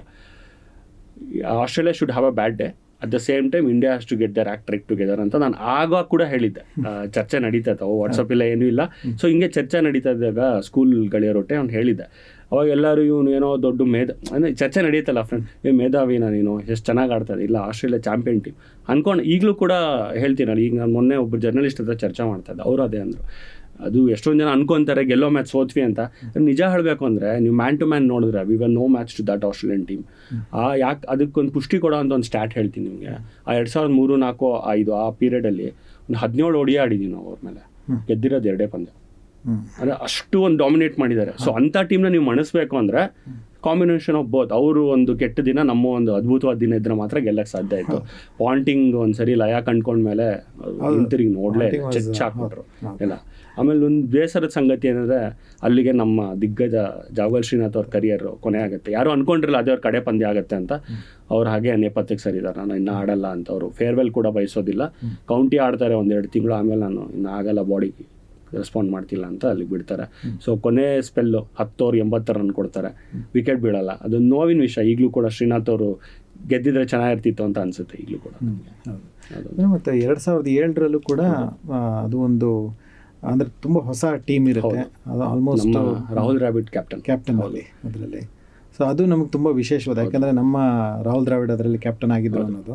ಸೊ ಅದರ ನೆನಪುಗಳು ನಿಮಗೆ? ಅದು ತುಂಬ ನನಗೆ ಈಗಲೂ ಕೂಡ ಫ್ಯಾನ್ ಆಗಿ ನೋಡಿದ್ರೆ ತುಂಬ ನೋವಿಂದ ಒಂದು ನೆನೆಸ್ಕೊಳ್ಳೋದು ಅಂದರೆ ಆ 2007 ವಿಶ್ವಕಪ್ಪು. ಆಮೇಲೆ ಇನ್ನೊಂದು ನೋವು ಅಂದರೆ 2010 ರಣಜಿ ನಾವು ಮುಂಬೈ ಮೇಲೆ ಸೋತಿದ್ದು. ಸೊ ಇದೆರಡು ಮಾತ್ರ ನಾನು ಕೊನೆವರೆಗೂ ಮರಗ್ಲಿಕ್ಕೆ ಆಗಲ್ಲ. ಅದು ಯಾಕೆ ಹೇಳ್ತೀನಿ ಅಂದರೆ ಅವಾಗ ರಾಹುಲ್ ದ್ರಾವಿಡ್ ಅವ್ರ ನಾಯಕರು, ನಮ್ಮ ರಾಹುಲ್ ದ್ರಾವಿಡ್ ಕ್ಯಾಪ್ಟನ್ ಆಗಿರೋದ್ರಿಂದ ಇನ್ನೂ ನಮಗೊಂದು ನಮ್ಮ ಅವರ ನಾಯಕತ್ವದಲ್ಲಿ ಗೆದ್ದರೆ ಚೆನ್ನಾಗಿರೋದು ಒಂದು ಖುಷಿ. ಒಂದು ಇನ್ನೊಂದು ತಂಡ ತುಂಬ ಚೆನ್ನಾಗಿತ್ತು ಅವಾಗ. ಕ್ರೇಗ್ ಚಾಪಲ್ ಅವರು ಭಾಳ ಎಕ್ಸ್ಪೆರಿಮೆಂಟ್ಸ್ ಮಾಡಿದ್ರು, ಯಂಗ್ಸ್ಟರ್ಸ್ ಬಂದಿದ್ದರು. ಅನಿಲ್ ಕುಂಬ್ಳೆ ಅವ್ರು ಇನ್ನೂ ತಂಡದಲ್ಲಿದ್ದರು ಅವಾಗ. ಆಮೇಲೆ ರಾಬಿನ್ ಉತ್ತಪ್ಪ ಯಂಗ್ಸ್ಟರ್ ಅಂತ ಅವರು ತುಂಬ ಬಿರುಸಿನ ಆಟ ಆಡ್ತಾಯಿದ್ರು. ಅವ್ರನ್ನೂ ಕೂಡ ತಂಡಕ್ಕೆ ತೊಗೊಂಬಂದು ಓಪನಿಂಗ್ ಮಾಡಲಿ ಅವರು ಗಂಗೂಲಿ ಜೊತೆ ಅಂತ. ಸಚಿನ್ನ ನಂಬರ್ 4 ಪುಷ್ ಮಾಡಿದರು ಚಾಪಲ್. ಇವನು ಹುಡುಗ ಚೆನ್ನಾಗಿ ಹೊಡಿತಾನೆ, ಫೀಲ್ಡಿಂಗ್ ರೆಸ್ಟ್ರಿಕ್ಷನ್ಸ್ ಇದನ್ನು ಪಡ್ಕೊತಾನೆ ಅಂತ. ಸೊ ಈ ಮೂವರು ಇದ್ರು ನಮ್ಮವ್ರಿಗೂ. ಹಾಗೂ ಕೂಡ ಭಾಳ ನಿರೀಕ್ಷೆ ಇತ್ತು. ಆದರೆ ಆಸ್ಟ್ರೇಲಿಯಾ ಅಷ್ಟೇ ಸ್ಟ್ರಾಂಗ್ ಆಗಿತ್ತು ಟೀಮ್, ಆದರೂ ಭಾಳ ನಿರೀಕ್ಷೆ ಇತ್ತು. ಯಾಕಂದರೆ 2005-6 ತುಂಬ ಚೆನ್ನಾಗಿ ಓಡಿಯೋ ಕ್ರಿಕೆಟ್ ಆಡಿರ್ತಾರೆ ಇಂಡಿಯಾ. ಚೇಸಿಂಗಲ್ಲಿ ರೆಕಾರ್ಡ್ ಮಾಡಿರ್ತಾರೆ. 17 match back to back chase ಮಾಡಿ ಗೆದ್ದಿರ್ತಾರೆ ಭಾರತ, ರಾಹುಲ್ ದ್ರಾವಿಡ್ ಅವ್ರ ನಾಯಕತ್ವದಲ್ಲಿ. ಸೊ ಈ ರೀತಿ ರೈನಾ, ಧೋನಿ ಅಂತ ಯಂಗ್ಸ್ಟರ್ಸ್ ಎಲ್ಲ ಬಂದಿರ್ತಾರೆ, ಶ್ರೀಶಾಂತ್, ಎಲ್ಲ ಒಳ್ಳೆ ಟೀಮ್ ಇರುತ್ತೆ. ಆದರೆ ಆ ಫಾರ್ಮ್ಯಾಟ್ ಯಾವ ರೀತಿ ಇರುತ್ತೆ ಅಂದರೆ ರತೀಶ್, ಅದು ಸೂಪರ್ 4 ಇದು ಏನೋ 4 ತಂಡದ 4 ಗುಂಪೇನೋ ಮಾಡಿರ್ತಾರೆ. ಸೊ ಅದರಲ್ಲಿ ನೀವು 2 ಮ್ಯಾಚ್ ಸೋತೋದ್ರೆ ನೀವು ಸೂಪರ್ 8 ಕ್ವಾಲಿಫೈ ಆಗಲ್ಲ. ನಮ್ಮ ದುರಂತ ಏನಾಯಿತು ಅಂದರೆ ಆಫ್ ಡೇ ಅಗೇನ್ಸ್ಟ್ ಬಾಂಗ್ಲಾದೇಶ್ ಅವರು ಸ್ಪಿನ್ನಿಗೆ ಕಟ್ ಹಾಕ್ಬಿಡ್ತಾರೆ 190 ಚಿಲ್ಲರೆಗೆ. ಅವ್ರು ಅಟ್ಯಾಕ್ ಮಾಡಿಕೊಂಡು ಅವ್ರು ಕಳ್ಕೊಳಕ್ಕೆ ಏನೂ ಇರೋಲ್ಲ, ಬಾಂಗ್ಲಾದೇಶ್ ಅಟ್ಯಾಕ್ ಮಾಡಿಬಿಡ್ತಾರೆ. ಅಲ್ಲಿ ಫಸ್ಟ್ ಮ್ಯಾಚ್ ಸೋತೋದ್ಮೇಲೆ ಬರ್ಮುಡಾ ಮೇಲೆ ಒಂದು ಮ್ಯಾಚ್ ಗೆಲ್ತಾರೆ. ಆದರೆ ಶ್ರೀಲಂಕಾ ಮೇಲೆ ಮಾಡು ಇಲ್ಲವೇ ಮಾಡಿ ಪಂದ್ಯ ಆಗೋಗುತ್ತೆ. 2005-6 ಶ್ರೀಲಂಕಾ ಮೇಲೆ ಕಡಿಮೆ ಅಂದರೂ 10 ಮ್ಯಾಚ್ ಆಡಿರ್ತೀವಿ, 8 ಮ್ಯಾಚ್ ಗೆದ್ದಿರ್ತೀವಿ ಅವ್ರ ಮೇಲೆ. ಆದರೆ ಅವ್ನು ಗಿವನ್ ಡೇ ಪ್ರೆಷರ್ ಮ್ಯಾಚಲ್ಲಿ ಸೋತೋಗ್ತೀವಿ ನಾವು. ಅದು ನೋವಿನ ವಿಷಯ ಏನಂದರೆ 3-3:30 ಆಗಿರುತ್ತೆ ಬೆಳಗ್ಗೆ ಇಂಡಿಯಾದೆಲ್ಲ ಮ್ಯಾಚ್ ಮುಗಿಯುವಾಗ. ರಾಹುಲ್ ದ್ರಾವಿಡ್ ಒಬ್ಬರೇ ಗೋಡೆ ಅಂತ ನಿಂತು ಆಡ್ತಾರೆ, 67 ರನ್ ಹೊಡಿತಾರೆ. 200 ಜಾಸ್ತಿ ಏನು ಹೊಡೆದಿರಲ್ಲ, 250 ಹೊಡೆದಿರ್ತಾರೆ. ಅವ್ರು ಚೇಸ್ ಮಾಡಬೇಕಿರುತ್ತೆ 250. ದ್ರಾವಿಡ್ಗೆ ಯಾರೂ ಜೊತೆ ಆಗಲ್ಲ ಪಾಪ, ಅವರು ಕಷ್ಟಪಟ್ಟು ಆಡ್ತಾರೆ. 67 ರನ್ಗೆ ರಾಹುಲ್ ದ್ರಾವಿಡ್ ಔಟ್ ಆದಾಗ ಅಲ್ಲಿ ಕೊನೆ ಆಗುತ್ತೆ ನಮ್ಮ ಹೋರಾಟ. ತುಂಬ ಒಂಥರ ಟೀಕೆಗಳು ಗುರಿ ಆಗ್ತಾರೆ ರಾಹುಲ್ ದ್ರಾವಿಡ್. ತುಂಬ ಜನ ಈಗಲೂ ಕೂಡ ಅಂದ್ಕೊಂಡಿದ್ದಾರೆ ಅವ್ರನ್ನ ಸ್ಯಾಕ್ ಮಾಡಲಾಯಿತು ಅದಾದಮೇಲೆ ನಾಯಕ. ಇಲ್ಲ, ಅವ್ರನ್ನ ಕಂಟಿನ್ಯೂ ಮಾಡ್ತಾರೆ. ಇಂಗ್ಲೆಂಡ್ ಸರಣಿವರೆಗೂ ಅವರೇ ನಾಯಕರಾಗಿರ್ತಾರೆ, ಆಮೇಲೆ ಅವರೇ ಬಿಡ್ತಾರೆ ನಾಯಕತ್ವ ಬೇಡ ಅಂತ. ಸೊ ಅಂಥ ಒಬ್ಬ ಜೆಂಟ್ಲ್ಮನ್ ಕ್ರಿಕೆಟರ್, ಒಬ್ಬ ಸಭ್ಯಸ್ಥ ಅಂತ ಏನು ಹೇಳಕ್ಕೆ ಇಷ್ಟಪಡೋ ಒಳ್ಳೆ ವ್ಯಕ್ತಿತ್ವ ಇರೋ ಮನುಷ್ಯ, ಅಂಥವ್ರಿಗಿಂತ ಅವ್ರನ್ನ ಲೆಗಸಿನ ನೆನೆಸ್ಕೊಳ್ಳೋದು 2007 ವಿಶ್ವಕಪ್ಪಿಂದ ಅಂತ ಅಂದಾಗ ತುಂಬ ನೋವಾಗುತ್ತೆ. ಅದೊಂದು ಆ್ಯಸ್ ಅ ಫ್ಯಾನ್, ಏನೋ ಒಂಥರ ಕ್ರಿಕೆಟ್ ಬರಹಗಾರ ಆಗಿ ನೋಡಿದ್ರು ಕೂಡ ತುಂಬ ನೋವಾಗುತ್ತೆ. ಯಾಕಂದರೆ ತುಂಬ ಜನ ಕ್ರಿಕೆಟರ್ಸ್ ಕೂಡ ಕೆಲಸ ಮಾಡಿದ್ದಾರೆ. 2011 ಗೆದ್ವಿ, 2007 ನಾವು ಏನೂ ಇರಲಿಲ್ಲ ರಾಹುಲ್ ದ್ರಾವಿಡ್ ಅವ್ರ ನಾಯಕತ್ವದಲ್ಲಿ ಅಂತ ಹೇಳ್ತಾರೆ. ಅದಕ್ಕೆ ಈಗಲೂ ಕೂಡ ನಾನು ಹೇಳ್ತಿದ್ದೆ ಮೊನ್ನೆ ಒಂದು ಚರ್ಚೆಯಲ್ಲಿ, 2011 ವಿಶ್ವಕಪ್ ಸಚಿನ್ಗೋಸ್ಕರ ಗೆಲ್ಲಿ ಹಾಗೆ ಹೀಗೆ ಅಂತ ಅಂತಿದ್ರು. 2023 ರಾಹುಲ್ ದ್ರಾವಿಡ್ಗೋಸ್ಕರ ಗೆಲ್ಲಿ, ಅವ್ರ ಕೋಚ್ ಇವಾಗ ಅವ್ರಿಗೋಸ್ಕರ ಗೆದ್ದು ಕೊಡಿ ಅಂತ ನಾನು ಹೇಳ್ತಾ ಇದ್ದೆ. ಅದಕ್ಕೆ ಈ ಥರ ಒಂದು ಮೋಟೋ ಮಾಡಿ ಅಂತ ಅಲ್ಲ. ಸೊ 75 ಆದಮೇಲೆ ಅಷ್ಟು ವಿಶ್ವಕಪ್ಗಳಲ್ಲಿ ಮೊದಲ ಬಾರಿಗೆ ನಮ್ಮ ಕರ್ನಾಟಕದ ಆಟಗಾರರು ಯಾವುದೂ ಇಲ್ಲದೆ ಇರೋ ಒಂದು ತಂಡ ವಿಶ್ವಕಪ್ಗೆ ಹೋಗುತ್ತೆ. ಅದು 2011 ಭಾರತದಲ್ಲೇ ನಡೆಯುತ್ತೆ. ವಿನ್ ಆಗ್ತೀವಿ. ಹೌದು, ಪರ್ಫಾರ್ಮೆನ್ಸ್ ಅಲ್ಲಿ ಅದು ಒಂದು ಧೋನಿ ಕ್ಯಾಪ್ಟನ್ ಆಗಿರ್ತಾರೆ. ಅದರಲ್ಲಿ ವಿನಯ್ ಕುಮಾರ್ ಅವ್ರು ಇರೋ ಅವಕಾಶ ಇರುತ್ತೆ. ಅವರು ಪ್ರಾಬಬಲ್ಸ್ ಅಲ್ಲಿ ಕೂಡ ಇರ್ತಾರೆ. ಆದ್ರೆ ಕೊನೆಗೆ ಧೋನಿ ಅವರು ಯಾರು ಶ್ರೀಶಾಂತ್ ಅವ್ರನ್ನ ಆಯ್ಕೆ ಮಾಡ್ಕೊತಾರೆ. ಈ ರೀತಿ ಆಗಿದೆ. ಅದು ರಾಹುಲ್ ದ್ರಾವಿಡ್ ಅವ್ರನ್ನ ಪ್ರಾಬಬಲ್ಸ್ ಇಂದಾನು ಕೈ ಬಿಟ್ಟಿರ್ತಾರೆ. ಅವಾಗ ಬರೀ ಟೆಸ್ಟ್ ಮ್ಯಾಚಿಗೆ ಮಾತ್ರ ರಾಹುಲ್ ದ್ರಾವಿಡ್ ಅವ್ರನ್ನ ಕನ್ಸಿಡರ್ ಮಾಡ್ತಿರ್ತಾರೆ. ನಿಮಗೆಲ್ಲ ಗೊತ್ತಿರೋ ಹಾಗೆ ತುಂಬ ಚೆನ್ನಾಗಿ ಎಲ್ಲರೂ ಆಡ್ತಾರೆ. So 3 back to back knockout games ಗೆಲ್ಲೋದು ಹುಡುಕಾಟ ತುಂಬ ಕಷ್ಟದ ಕೆಲಸ.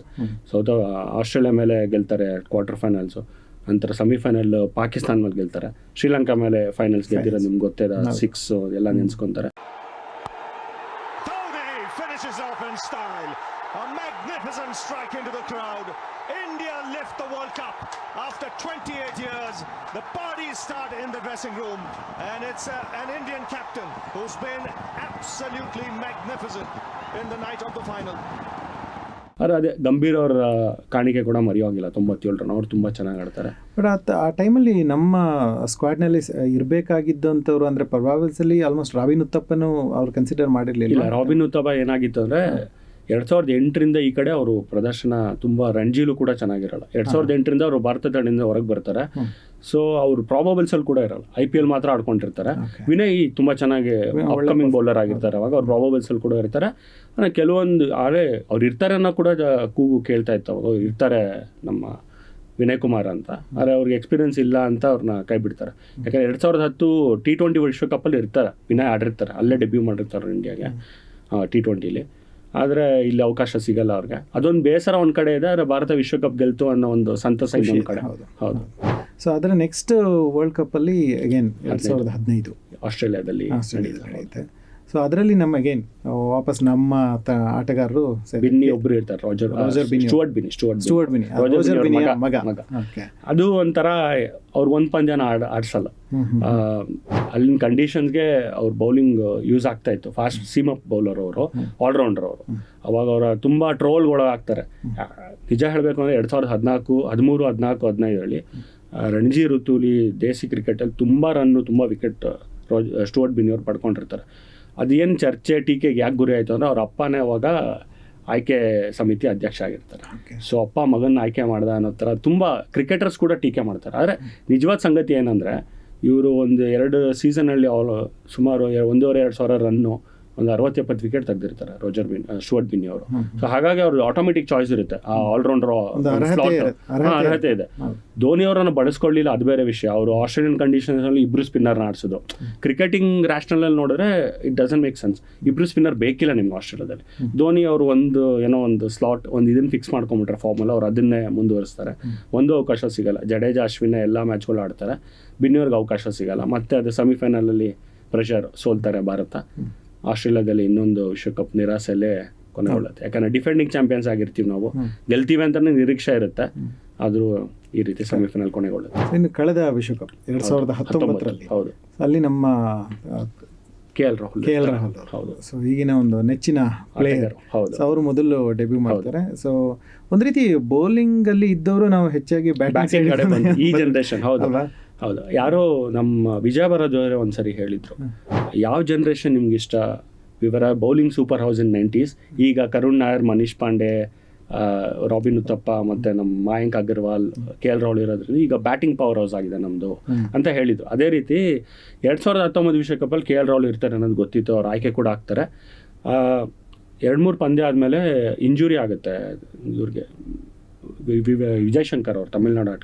ಅವಾಗ ಮಾಯಾಂಕ್ ಅವ್ರನ್ನ ಕೂಡ ಕರ್ಕೊತಾರೆ ತಂಡಕ್ಕೆ. ಅವ್ರು ಕೂಡ ರೀಪ್ಲೇಸ್ಮೆಂಟ್ ಆಗಿ ಹೋಗ್ತಾರೆ. ಅವರು ಸ್ಕ್ವಾಡಲ್ಲಿ ಇರ್ತಾರೆ. ಇನ್ನೊಬ್ಬ ಕರ್ನಾಟಕದ ಆಟಗಾರ ಮಾಯಾಂಕ್, ಅವ್ರಿಗೆ ಅವಕಾಶ ಸಿಗಲ್ಲ. ಆದರೆ KL ತುಂಬ ಚೆನ್ನಾಗಿ ಆಡ್ತಾರೆ. ಅವ್ರನ್ನ ಮೊದಲನೇದಾಗಿ ನಂಬರ್ 4 ಸ್ಲಾಟ್ಗೆ ಅಂತ ಫಿಕ್ಸ್ ಮಾಡಿರ್ತಾರೆ ಅವ್ರನ್ನ. ಶಿಖರ್ ಧವನ್ ಮೊದಲನೇ ಪಂದ್ಯದಲ್ಲಿ ಇಂಜುರಿ ಮಾಡ್ಕೊಂಡು ಹೊರಗಡೆ ಹೋದಾಗ ರಾಹುಲ್ ಅವ್ರನ್ನ ಓಪನ್ ಮಾಡು ಅಂತ ಕೇಳ್ತಾರೆ. ಅವ್ರು ತುಂಬ ಚೆನ್ನಾಗಿ ಒಳ್ಳೆ ಜೋಡಿಯಾಗಿ ಇವ್ರಿಗೆ ರೋಹಿತ್ ಶರ್ಮಾ ಅವ್ರಿಗೆ ತುಂಬ ಚೆನ್ನಾಗಿ ಕಾಂಪ್ಲಿಮೆಂಟ್ ಮಾಡ್ತಾರೆ. ಅವ್ರು ರೋಹಿತ್ ಶರ್ಮಾ ಅವ್ರು 5 ಸೆಂಚುರಿ ಹೊಡೆದ್ರೆ ರಾಹುಲ್ ಒಂದು 300 ಚಿಲ್ಲರೆ ರನ್ ಹೊಡಿತಾರೆ, 1 ಸೆಂಚುರಿ ಕೂಡ ಹೊಡಿತಾರೆ. Again nerves. ಸೆಮಿಫೈನಲಲ್ಲಿ ನ್ಯೂಜಿಲೆಂಡ್ ಮೇಲೆ ಗೆಲ್ಲಬೇಕಾಗಿದ್ದ ಪಂದ್ಯ 240 ದೊಡ್ಡ ಗುರಿಯಾಗಿರಲಿಲ್ಲ. ಅದು ಒಂದು ಅರ್ಧ ಗಂಟೆಲಿ ಪಂದ್ಯ ಕಳ್ಕೊತಾರೆ. 3-4 ವಿಕೆಟ್ ಕಳ್ಕೊಂಡು ಒಂಥರ ಕ್ಯಾಚಿಂಗ್ ಅಪ್ ಗೇಮ್ ಮಾಡಲಿಕ್ಕಾಗಲ್ಲ. ಅದೊಂದು ಕೊನೆ ಅದಕ್ಕೆ ಫೇವ್ರೇಟ್ಸ್ ಆಗಿರ್ತಾರೆ ಭಾರತ ತಂಡ. ಅವಾಗ ಅದರ ಡೌಟೇ ಬೇಡ. ಖಂಡಿತ ಭಾರತ ಬಲಿಷ್ಠ ತಂಡ ಅಂತಲೇ ಇರುತ್ತೆ. ತುಂಬ ಚೆನ್ನಾಗಿ ಆಡ್ಕೊಂಡು ಕೂಡ ಬಂದಿರ್ತಾರೆ 2016ರಿಂದ ಈ ಕಡೆ ಒನ್ ಡೇ ಕ್ರಿಕೆಟು. ಸೊ ಅದು ಕೂಡ ಒಂದು ನಿರೀಕ್ಷೆ ಎಲ್ಲ ಹುಸಿ ಆಗುತ್ತೆ. ಧೋನಿ ಅವರು ಕೊನೆಯವ್ರಿಗೂ ಆಡ್ತಾರೆ, ಅವ್ರಿಗೂ ಕೂಡ ಪಂದ್ಯ ಮುಗಿಸೋಕ್ಕಾಗಲ್ಲ. ಜಡೇಜಾ ಅವ್ರು ಸ್ವಲ್ಪ ಚೈತನ್ಯ ತುಂಬ್ತಾರೆ ಬಂದಿದೆ, ಯಾಕಂದರೆ ಗೇಮ್ ಹೋಗಿತ್ತು ಅದು. ಜಡೇಜಾ ಅವ್ರ ಬ್ಯಾಟಿಂಗಿಂದ ಕೊನೆಯವ್ರಿಗೂ ಉಳ್ಕೊತೀವಿ, ಆದರೆ ಅವರು ಔಟ್ ಆದ ನಂತರ ಪಂದ್ಯ ಮುಗಿದೋಗ ಅದು ನಿರಾಸೆ ಅಂತಲೇ ಹೇಳಲಿಕ್ಕೆ ಇಷ್ಟಪಡ್ತೀನಿ. ಸೊ ಕೊನೆಗೆ 2023ರ ವಿಶ್ವಕಪ್ ನಡೀತಾ ಇದೆ. ನಮ್ಮ KL ರಾಹುಲ್ ಕೂಡ ಒಂದು ಒಳ್ಳೆ ಫಾರ್ಮಲ್ಲಿದ್ದಾರೆ. ಆಟ ಕೂಡ ಶುರುವಾಗಿದೆ. ಸೊ ಈ ಒಂದು ಸ್ಕ್ವಾಡ್ ಬಗ್ಗೆ ಏನು ಹೇಳ್ತೀರಾ? ಇದು ವೆಲ್ ಬ್ಯಾಲೆನ್ಸ್ಡ್ ಅಂತ ಹೇಳಲಿಕ್ಕೆ ಇಷ್ಟಪಡ್ತೀನಿ. ತುಂಬ ಚೆನ್ನಾಗಿದೆ ಟೀಮು. 2003ರಲ್ಲಿ ರಾಹುಲ್ ದ್ರಾವಿಡ್ ಅವರು ಯಾವ ರೀತಿ ತಂಡಕ್ಕೋಸ್ಕರ ಕೀಪಿಂಗ್ ಮಾಡಿದ್ರು, ಅದೇ ರೀತಿ KL ರಾಹುಲ್ ಅವರು ಕೂಡ ಸ್ಪೆಷಲಿಸ್ಟ್ ಕೀಪರ್ ಅಲ್ಲ, ಅದು ಕೂಡ ಕೀಪಿಂಗ್ ಮಾಡ್ತಾರೆ. ಅವ್ರು ಒಂಥರ ಸ್ಪೆಷಲಿಸ್ಟೇ ಆಗಿಬಿಟ್ಟಿದ್ದಾರೆ ಈಗ, ತುಂಬ ಅಚ್ಚುಕಟ್ಟಾಗಿ ಮಾಡ್ತಿದ್ದಾರೆ. ಅವ್ರ ಬ್ಯಾಟಿಂಗ್ ಬಗ್ಗೆ ಎರಡು ಮಾತಿಲ್ಲ.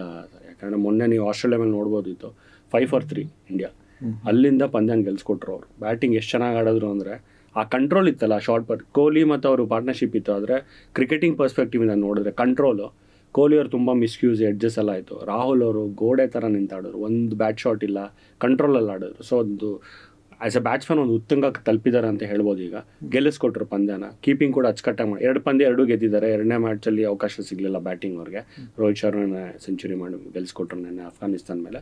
ಸೊ ಹಿಂಗೆ ರಾಹುಲ್ ಬೇರೆ ತುಂಬ ನಿರೀಕ್ಷೆ ಇದೆ, ಗೆಲ್ಸ್ಕೊಡ್ತಾರೆ. ಮಿಡ್ಲ್ ಆರ್ಡ್ರಲ್ಲಿ ಅವ್ರು ಒಂಥರ ಗೋಡೆ ಥರ ನಿಂತು ಲೋವರ್ ಆರ್ಡ್ರ್ ಮತ್ತು ಟಾಪ್ ಆರ್ಡ್ರ್ ಮಧ್ಯದಲ್ಲಿ ಒಂಥರ ಬೆಸೆಯೋ ಥರ ಅವ್ರು ಅಷ್ಟು ಚೆನ್ನಾಗಿ ಆಡ್ತಿದ್ದಾರೆ. ಅವ್ರ ಪರ್ಫಾರ್ಮೆನ್ಸ್ ನೋಡಿದ್ರೆ ನೀವು ನಂಬರ್ 5 60 ಆವ್ರೇಜಲ್ಲಿ ಆಡ್ತಿದ್ದಾರೆ ಅವರು, ಒಳ್ಳೆ ಸ್ಟ್ರೈಕ್ ರೇಟಲ್ಲಿ.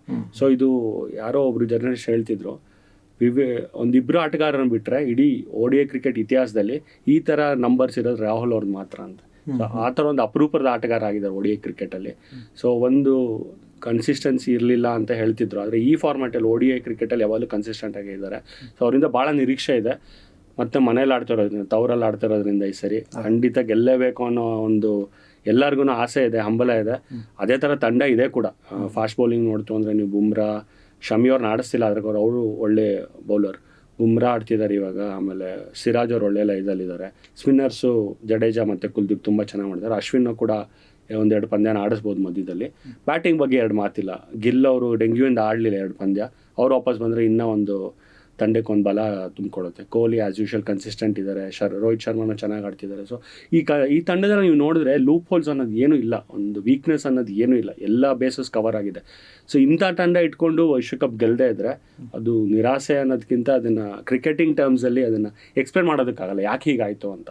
ಈಗ ಒಂದು ಎಕ್ಸಾಮ್ ನೀವು ಎಲ್ಲ ರೀತಿ ಪ್ರಿಪೇರ್ ಆಗಿ ಹೋಗಿ ನೀವು ಎಕ್ಸಾಮ್ ಫೇಲ್ ಆಗ್ತೀರಾ ಅಂತ ಅಂದರೆ, ನಿನ್ನ ಕಂಟ್ರೋಲಲ್ಲಿ ಇರೋದನ್ನ ನೀವೆಲ್ಲ ಮಾಡಿದ್ರು ಕೂಡ ನೀವು ಸೋಲ್ತಾ ಇದ್ದೀರಾ ಅಂದರೆ ಅದಕ್ಕೆ ಎಕ್ಸ್ಪ್ಲೇನ್ ಮಾಡೋಕ್ಕಾಗೋದಿಲ್ಲ ಅಲ್ವಾ. ಆ ರೀತಿ ಒಂದು ನರ್ವಸ್ನೆಸ್ ಅನ್ಬೋದು ಅಥವಾ ಲಕ್ ಅನ್ಬೋದು. ಕ್ರಿಕೆಟಲ್ಲಿ ನಮ್ಮ ಒಬ್ಬರ ಕೈಯಲ್ಲಿ ಕಂಟ್ರೋಲ್ ಇರೋಲ್ಲ, ಆದರೂ ಕೂಡ ಪ್ರಿಪ್ರೇಷನ್ ಚೆನ್ನಾಗಿದ್ದು ಎಲ್ಲ ಕಂಡೀಷನ್ಸ್ ಪ್ರಕಾರ ಆಡೋ ಆಟಗಾರರು ಇದ್ದಾಗಲೂ ಗೆಲ್ಲಿಲ್ಲ ಅಂದರೆ, ಆಸ್ಟ್ರೇಲಿಯಾ ನೋಡಿ ODI ಕ್ರಿಕೆಟ್ ಲಾಟ್ರಿ ಅಂತ ಹೇಳ್ತಾರೆ, ಆದರೂ ಕೂಡ ಅವ್ರು 3 ವಿಶ್ವಕಪ್ ಬ್ಯಾಕ್ ಟು ಬ್ಯಾಕ್ ಗೆದ್ದರು. ಯಾಕೆ ಗೆದ್ರು? ಒಳ್ಳೆ ತಂಡ, ಪ್ರೆಷರಲ್ಲಿ ಆಡೋದು ಗೊತ್ತಿರುತ್ತೆ ಅವ್ರು. ಆ ರೀತಿ ಭಾರತ ಆಡಬೇಕು ಕನ್ಸಿಸ್ಟೆಂಟ್ ಆಗಿ ಅಂತ ಅನ್ಕೊಂಡಿದ್ದೀನಿ. ಅದ್ರ ಜೊತೆಗೆ ರಾಹುಲ್ ದ್ರಾವಿಡ್ ಅವರು ಈ ಸಲ ಕೋಚ್, ಹೌದು, Under-19 ಕೋಚ್ ಆಗಿದ್ರು. ಒಂದು ವರ್ಲ್ಡ್ ಕಪ್ ಗೆದ್ದಿದ್ರು Under-19 2018ರಲ್ಲಿ. ಈಗ ಅದೇ ನಾನು ಹೇಳಿದ್ನಲ್ಲ, ರಾಹುಲ್ ದ್ರಾವಿಡ್ ಅವ್ರಿಗೋಸ್ಕರ ಗೆಲ್ಲಿ. ಅವ್ರು ಯಾವುದೇ ಭಾರತ ತಂಡದ ಜೊತೆ ಯಾವುದೇ ಒಂದು ICC ಇವೆಂಟ್ ಗೆದ್ದಿಲ್ಲ ಅವರು. ಸೊ 2002ರಲ್ಲಿ ಚಾಂಪಿಯನ್ಸ್ ಟ್ರೋಫಿ ಶೇರ್ ಆಗಿತ್ತು, ಮಳೆ ಬಂದು. ಅದೊಂದು ಬಿಟ್ಟರೆ 16 ವರ್ಷ ಕ್ರಿಕೆಟಲ್ಲಿ ಅವರು ಬೈಲ್ಯಾಟ್ರಲ್ ಸೀರೀಸು, ಟೆಸ್ಟ್ ಸೀರೀಸ್ ಬಿಟ್ಟರೆ ICC ಇವೆಂಟ್ ಅಂತ ರಾಹುಲ್ ದ್ರಾವಿಡ್ ಅವರು ಯಾವುದೂ ಗೆದ್ದಿಲ್ಲ. ಅವ್ರ ಜೀವನಮಾನದಲ್ಲಿ ನೋಡಿದ್ರೆ ಅದೊಂದೇ 2002 ಚಾಂಪಿಯನ್ಸ್ ಟ್ರೋಫಿ. ಅದು ಗೆಲುವು ಅಂತ ಕನ್ಸಿಡರ್ ಮಾಡಿದ್ರೆ ಅದು ಗೆಲುವೆ, ಇಲ್ಲಾಂದರೆ ಅದು ಒಂದು ತಂಡ ಗೆದ್ದಿದ್ದಲ್ಲ ಅದು. ಹಾಗಾಗಿ ಅವ್ರು ಕೋಚ್ ಆಗೋರು ಗೆಲ್ಲಿ ಅನ್ನೋದು ನಮಗೊಂದು ಆಸೆ. ಯಾಕಂದರೆ ಅವ್ರಿಗೆ 2007 ವಿಶ್ವಕಪ್ಪಲ್ಲಿ ಅನ್ಯಾಯ ಆಯಿತು. ಯಾಕಂದರೆ ಟೀಮಲ್ಲಿ ತುಂಬ ಬಿರುಕುಗಳಿತ್ತು, ಸೀನಿಯರ್ ಆಟಗಾರರು, ಕೋಚ್ಗೂ. ಸೊ ಎಲ್ಲ ಸೇರಿ ಬಲಿಪಶು ನಾವು ರಾಹುಲ್ ದ್ರಾವಿಡ್ ಅವರು ಆದರು. ಸೊ ಅದನ್ನೊಂದು ಆ ಕಹಿ ನೆನಪುಗಳನ್ನ ಮರೆಯೋ ಥರ ಒಂದು 2023 ವಿಶ್ವಕಪ್ ಅವರು ಕಾಂಟ್ರಾಕ್ಟ್ ಕೂಡ ಅವರು ಎಕ್ಸ್ಟೆಂಡ್ ಮಾಡೋದಕ್ಕೆ ಬಯಸಿಲ್ಲ ವರ್ಲ್ಡ್ ಕಪ್ ಕೋಚಿಂಗ್ ಇದಾದಮೇಲೆ. ಸೊ ಹಾಗಾಗಿ ಅವ್ರನ್ನ ಗೆದ್ದು ಕಳಿಸೋಣ ಅವ್ರನ್ನ ಅಂತ ಎಲ್ಲರೂ ಆಟಗಾರರಿಗೆ ಇದ್ದರೆ. ಯಾಕಂದರೆ ರಾಹುಲ್ ದ್ರಾವಿಡ್ ಅವ್ರ ಮಟ್ಟಕ್ಕೆ ಇವರೊಬ್ಬ ದಿಗ್ಗಜ ಆಟಗಾರ. ಇವ್ರಿಗೆ ಸಿಗಬೇಕಾಗಿದ್ದು ಒಂದು ನಮ್ಮ ಮನ್ನಣೆ, ಒಂದು ಬೆಲೆ, ಒಂದು ಕೊನೆಗೆ ಒಂದು ಏನೋ ಅಂತಾರಲ್ಲ ಡ್ಯೂ ಸಿಗಬೇಕು ಅಂತ. ಅದು ರಾಹುಲ್ ದ್ರಾವಿಡ್ ಅವ್ರಿಗೆ ಸಿಗಲಿ ಅಂತ ನನ್ನ ಒಂದು ಆಸೆ. ಖಂಡಿತ. ಸೊ ರಾಮಚಂದ್ರ ಅವರೇ, ನಿಮ್ಮ ಹತ್ರ ಕ್ರಿಕೆಟ್ ಬಗ್ಗೆ ಆಗಲಿ ಅಥವಾ ಯಾವುದೇ ಸ್ಪೋರ್ಟ್ಸ್ ಬಗ್ಗೆ ಮಾತಾಡ್ತಾ ಕೂತ್ರೆ ಒಂದು ದಿನಡಿ ಸಾಕಾಗಲ್ಲ ನಮಗೆ. ಒಂದು ರೀತಿ ಕ್ರಿಕೆಟ್ನ ವಿಶ್ವಕೋಶ ಅಂತ ಹೇಳ್ಬೋದು. ಯಾವುದೇ ಸ್ಟಾರ್ಟ್ಸ್ ಆದರೂ ತಲೆಯಲ್ಲಿ ಇರುತ್ತೆ, ಪಟ ಪಟ ಪಟ ಅಂತ ಹೇಳ್ತಾ ಇರ್ತೀರ.